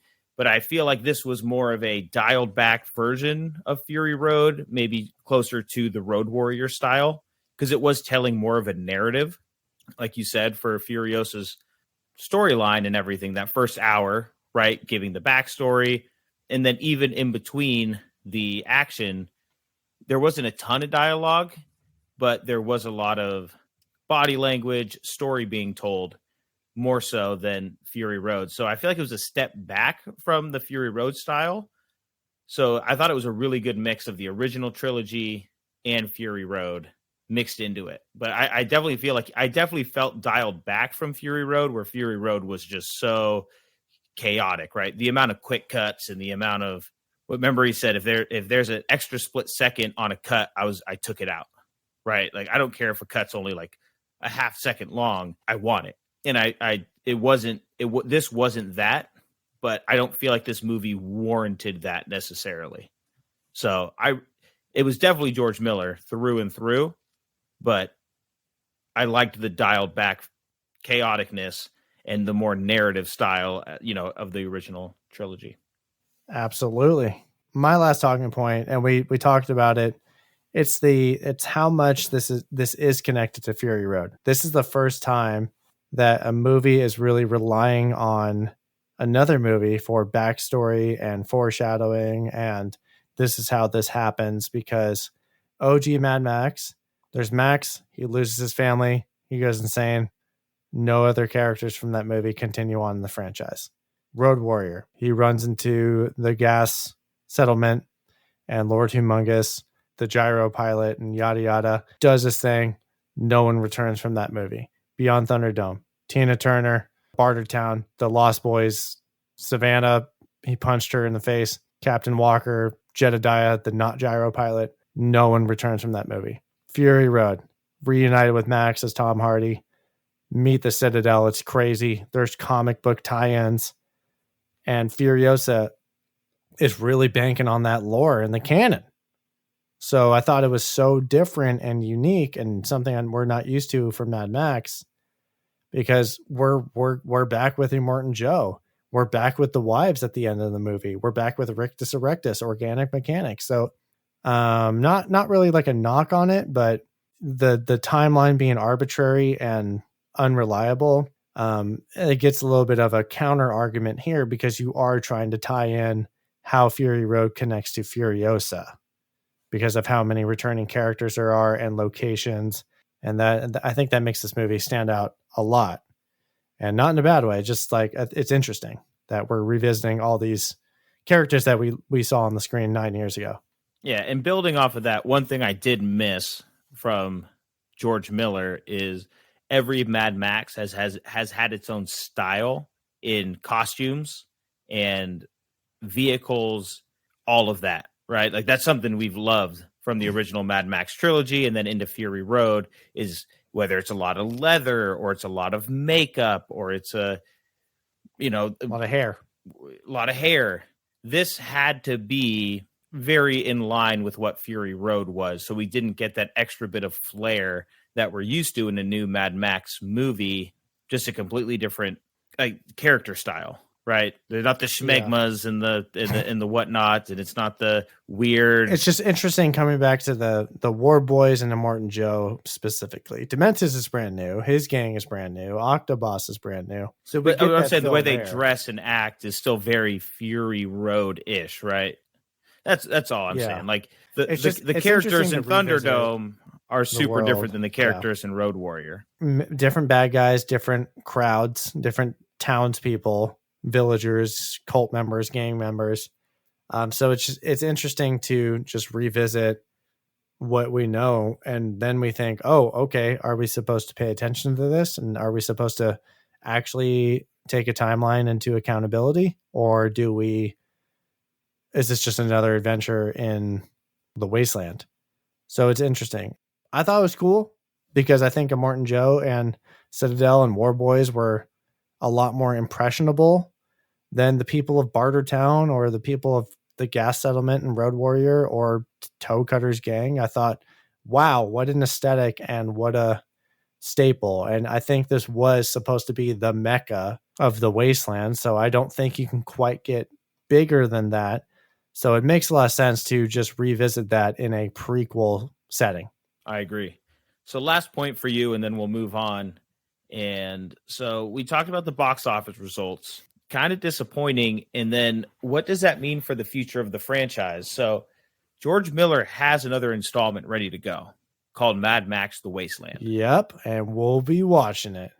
Well, there's a lot of talk now of the poor returns from Furiosa could put that project in jeopardy. So it better not. Yeah, I don't need to ask your thoughts because I know what your thoughts are. Is there needs to be another Mad Max, and they need to give George Miller the budget again and let him make this movie.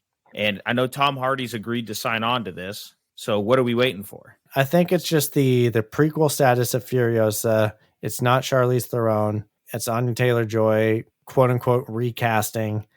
For whatever reason, there wasn't as much hype to this movie. I think if we had a Mad Max Fury Road sequel advertised as Mad Max The Wasteland with Tom Hardy, I think people would show up. I think we need to stop being couch potatoes and get out to the movies.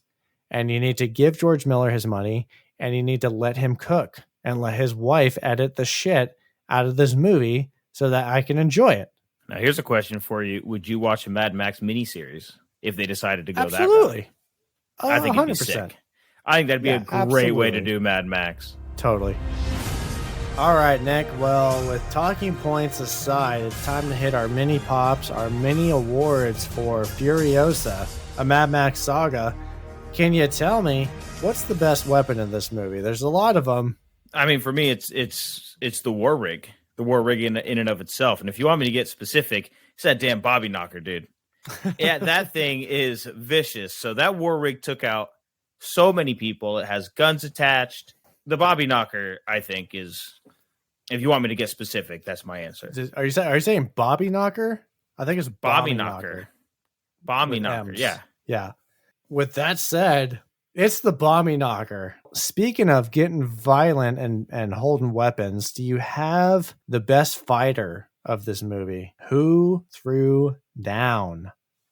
Yeah, it's a great question. There's a lot of badass moments in this movie. I think Dementis, most ruthless guy out there. I think he's a sick and twisted leader with demented torture scenes, but as far as getting your hands dirty, I think I gotta go with Furiosa.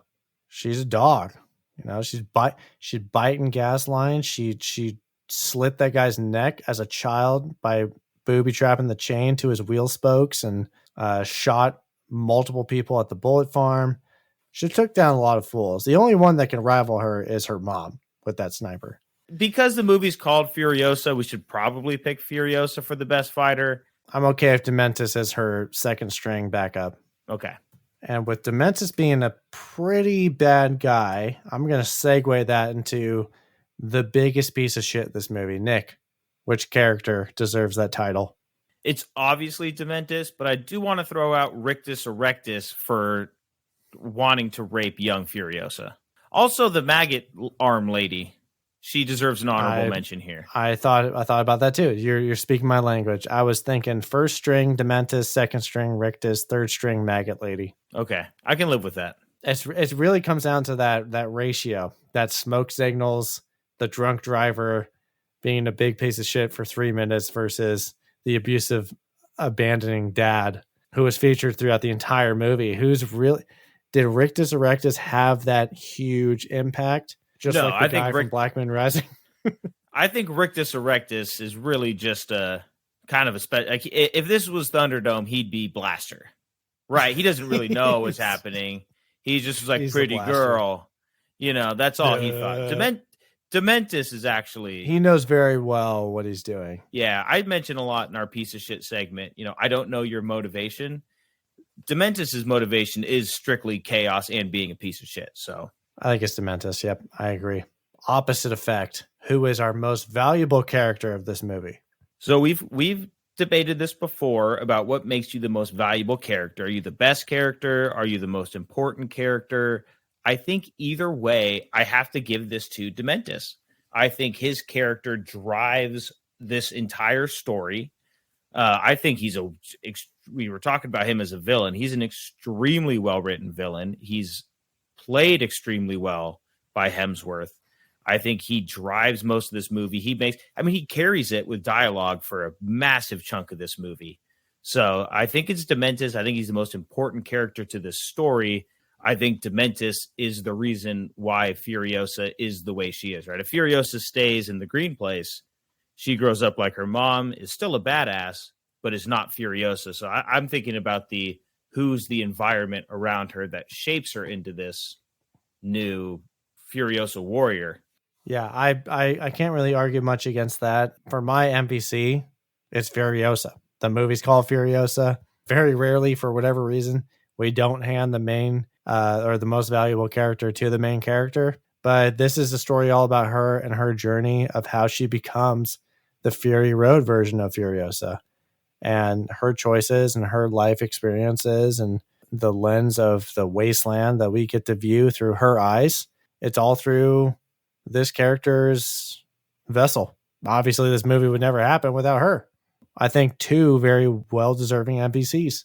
Do you have a worse scene for me from this movie? Yeah, we're going to go back to Rictus here. So when he goes into the vault and snatches the underage girl and brings it to... we didn't like it.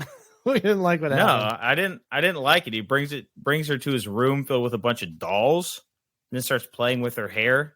Yeah, it was a weird... Not only did I hate it, because I'll always hate this kind of scene in a movie. This will always show up as my worst scene. It's uncomfortable. But as a disclaimer, it's not necessarily a bad scene for the movie. It's just that you personally don't resonate with, obviously, with pedophilia. But I also, going past that, felt like it was, for all the scenes, there's not really, for me, necessarily a standout bad scene, but this was a little bit of a weird reason for her to escape. A little like a convenient escape of this never comes into play anywhere else in the storyline. It's like a one-time thing that happens to her that prompts her escape. And again, into it adds to the nitpick of no one questions it. So it is very convenient of, she escapes the wives' vault and then she escapes and no one asks any questions. And then we have to move on. I think that Rictus scene, for the reasons you stated, for the pedo-ness and the convenience. I can get down with it. All right, Jamesy, let's get rid of that bad taste in our mouth of worst scene, and you give me your best scene. Oh, okay. Very easy choice to always pick the climax scenes or the ending scenes. And I'm going to do exactly that. It is that face-to-face scene with Furiosa and Dementis. If I may cheat and start it at that moment when Dementis knows that he's been got, he's been found, and it has the best shot of cinematography in the entire movie. If I may start it there with the slow stalking, the prowling, the toying with your prey Furiosa does with her car, chasing down Dementis in this slow, tormented sequence. And then they have this whole face-to-face. We never got this. We never got this in any Mad Max movie, ever. Because Toe Cutter just got fucking pancaked by a semi-truck. Max never had that sit-down face-to-face, here's my views, here's yours. Road Warrior. Wes was a crazy man. Lord Humongous was the big leader. He, again, head-on collision with the semi-truck. No intimate face-to-face. Here's my philosophy, here's your philosophy. Beyond Thunderdome. Auntie Entity comes up to Max at the end of the movie and says, ain't we a pair? Bye-bye, Raggedy Man. And it's just like, okay. I forgot how bad that ending was. God. Yeah, they just leave him with the wreckage in that wasteland after Jedediah takes off with the Lost Boys. Fury Road, Immortan Joe is very separated from Furiosa and Max as far as in the same room together. So there's a very end when Furiosa murders him in the super violent, sick way where she does like a chain hook grapple. And again, a callback, a call forward to Furiosa where she throws a chain into the spokes just how she slit Toe Jam's neck in this movie, rips off Immortan Joe's face in Fury Road. This is the first time we get a true big bad is meeting the protagonist, hero, and we're hearing out their philosophies, and we're hearing it's the classic, we're not so different, but then at the end of it, we learn they are so different because of how Furiosa reacts to the survival, just how to persevere in this wasteland, whereas Dementis has this completely different take on how to live your life and endure and survive. I think that's the best scene for me, is when we finally have that. Yes, like, and I was juiced, I was amped when she was chasing them down. I was like, get these sons of bitches. And then it's a very satisfying ending. I agree with that. Everything you said about that scene. It's very rarely do we get the emotional. Well, we do get the emotional payoff in the other Mad Maxes. It's just we've gotten to know Dementis so much that we need more of that emotional payoff. Whereas our other villains, like, our other villains, we need closure. Yeah, our other villains, them just getting murdered is closure. We're happy with that. But because of everything, no, seriously, but because of everything Dementis, because of everything Dementis did, closure is a completely different thing as opposed to just getting their face ripped off or their throat slit or getting run over by a Mack truck, you know. So I agree. And if I could even go a step further on that scene, the reason I think it's so important at the end, we touched on it earlier, but then we get the unreliable narrator layered on top of the finishing of that scene, which I think is so important for the story. I went a different way. I went with I'm kind of cheating too. Essentially all of chapter 3, which is whole stowaway sequence, right? That whole first chase scene, car battle, road war it's what I expected out of Mad Max. And I was going to say that, but then I had the same thought process as you of it's not quite a scene, it's really a sequence. But it is so sick that I agree. It's definitely the best action sequence in the entire movie. Those 78 days went to work. Let's start winding down here. Do you have a sarcastic selling point for this movie? My sarcastic selling point for Furiosa is Furiosa origin story, but with ATJ doing an American accent. What do you got? I said Mad Max again, but not with Mad Max. Final review. Fight. Final review. Here's what the other guys are saying about Furiosa, a Mad Max Saga. Rotten Tomatoes, the critics, 90% of the critics enjoyed this movie. And the people are going to meet them right there at 90% as well. And our critics over at Metacritic are going to be a little bit more stingy and hand a 79, aka a 7.9, to Furiosa. And the people are the lowest of them all at a 7.2 on Metacritic. And now our Bomby Knocker, Slobber Knocker, Tire Chonker, War Rig Honker score from IMDb, a 7.9. Can't on miss the same page. A beat. We are with it. Do you think these scores are going to change? Because I've, again, just like the budget, we got to throw the disclaimer that this is the scores as of this recording, because this movie is 5 days old in the theaters. So 90, 7.9, 7.2, 7.9. This is gonna fluctuate a lot. This would be interesting. This would be an interesting one to go back and double check. Yeah, I'm surprised it has all these filled out. Like the fan scores, and I mean, when you were making our notes, you like there wasn't a fan Metacritic score to begin with, and then when we checked last minute, there was one. Yeah. Okay. I know it is your turn to go first. However, do you want me to go first? Because I have seen this twice. So, not to brag. I'm okay. I might have more. You might have more what? You want to go? I was going to say, not more credibility. Okay. All right, cool. You have more credit. Yeah. Just because I can absorb something the first time over here. All right. Well, in that case, hit me with your laughable log line, your popcorn points, and your final thoughts. So a bunch of Wasteland dudes kidnap a girl who turns out to be a ruthless one-armed badass. So I'm going to split the critics from Metacritic and the critics from Rotten Tomatoes and give this an 8.5. To me, this is a nice bit of movie popcorn. So the issue that this movie runs into for me, and again, this is an 8.5, right? This is a very high score for us. It's a very high score for me to give out. So this is easily the second best Mad Max installment that I've, rated. I love Fury Road so much that I don't think it can escape the comparisons to Fury Road. It was definitely a different endeavor for George Miller to take this on. Very ambitious to do a prequel, and a prequel in a world that we love, and a prequel without your title character. It's a very ambitious project. It's a very big budget, but the characters were good. I know you didn't have Charlize Theron because you're doing a prequel. ATJ, I think, did a great job. The story was great. The most impressive person in this was Chris Hemsworth. I thought he did a fantastic job. It was the best villain of any Mad Max story that we've had. The way it falls short from Fury Road for me, again, is a lot of those action scenes. It is a lot of what I've gotten to know Mad Max for, right? It's that new cast of characters. It's that new world. You're venturing into a new set of gangs. They all have their own different style, right? It's this new campfire story instead of an extension of another one.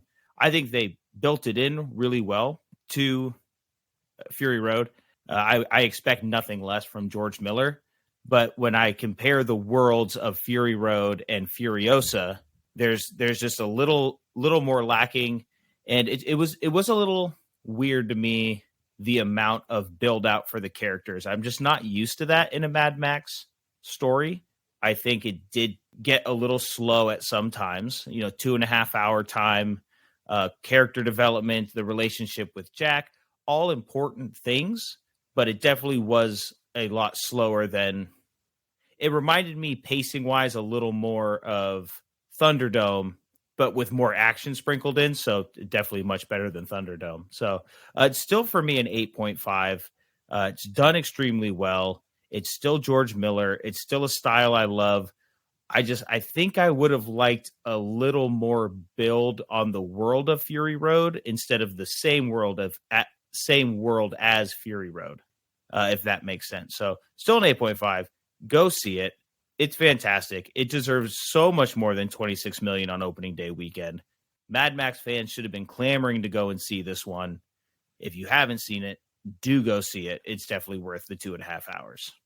Absolutely. I agree with everything you said. Well, not everything, I guess, but you'll find out now in my laughable logline and my popcorn points. So I said Furiosa gets abducted while picking fruit by a dirty scum road gang, and from then on will live out her life battling and murdering dirty scum road gangs. And Nick, I have to slap this with a 9.2 because this is the same quality, auteur, visuals, storytelling from George Miller that I've seen since Fury Road. This is this ties the highest rating I've given a movie, which is Fury Road at a 9.2. I did not want to have that bias of Fury Road did it first, or it reminds me too much of Fury Road, because I think it brings the same exact quality of movie making and visuals and stunts and practicality to the table.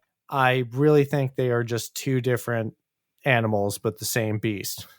This movie for me I think it's going to, as time goes on, I think it's going to be more and more and more appreciated. I think it's hard for us to watch something brand new right off the rip, and people are scared to say, yes, this will go down as one of George Miller's greatest movies, or this will go down as one of the greatest action movies of all time, or yada, yada, yada.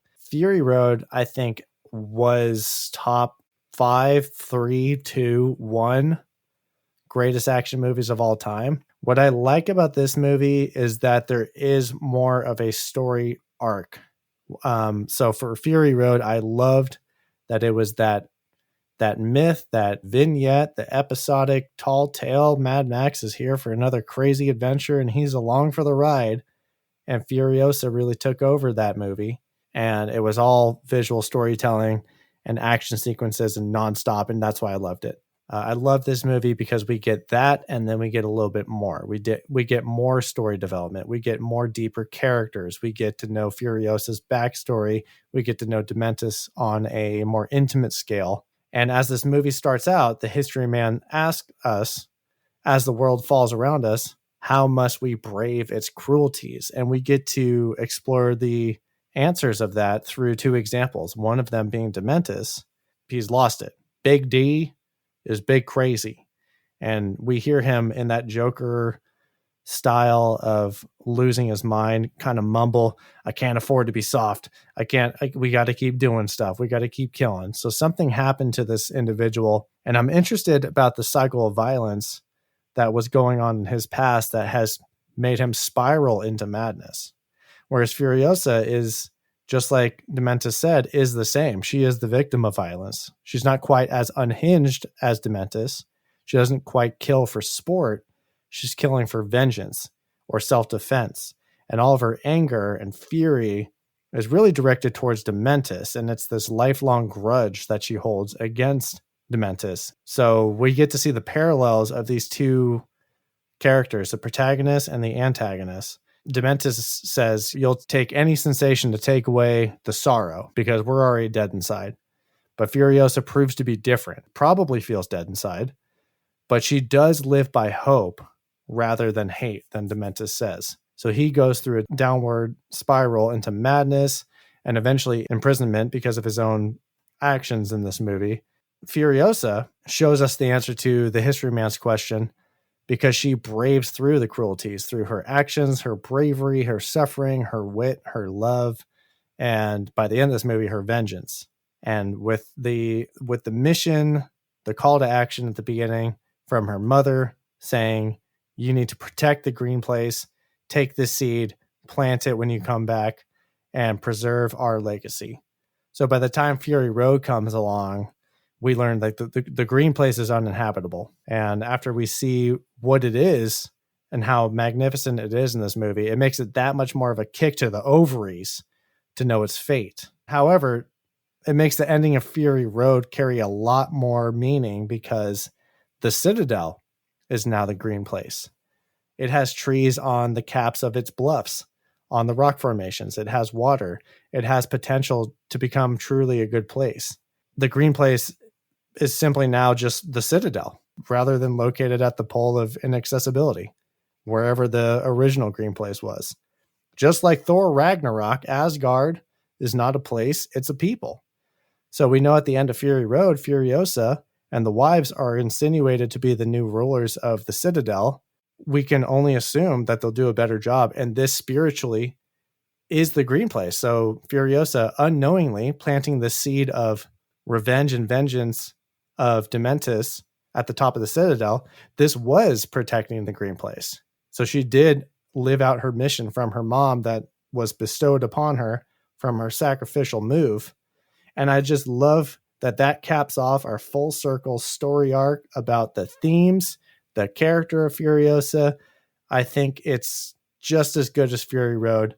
I know Fury Road came in 2015, did it first, did it big, did it loud, but I'm not going to undersell this movie. I think it's just as good. It's a great revenge story. It's got just as good action sequences. It's got better big bad villains and a little bit more well-roundedness. Both great for their own identities. Yeah, I think we could both agree, though. It's a great movie. It's worth your time. Go see it. You know, if you like Fury Road, you're going to love this movie as well. There's no doubt about it. You know what would be interesting, James, is if no one had ever seen Fury Road, I wonder what it would be like to watch this movie first and then Fury Road. If I could wipe my brain and watch this in the reverse order, I would love to know how that plays. I think that'd be really cool. We'll never know, but this is the now. That was Furiosa. And we thank you for listening to us. And we want you to keep on listening. We want you to follow us on our socials. Please follow us at Just Play It Podcast on Instagram and YouTube. Please follow us on X at Just Play It Pod. And you need to tune in next time because we're going to be talking about a movie that has something to do with denim. And from what I understand, that denim does not stay in one place. No, it's on the move. And with that, we are heading gone. Thank you guys for listening. And remember, if you are living in the best place on earth and you see a gang of marauders, just leave those dirty scumbags alone. Don't have to be a hero, and just go back to your peachy green place filled Vuvolini women run life, and don't get caught. Just keep at it. Just stay in your lane is what I'm trying to say. Stay in your lane on the Fury Road, or don't.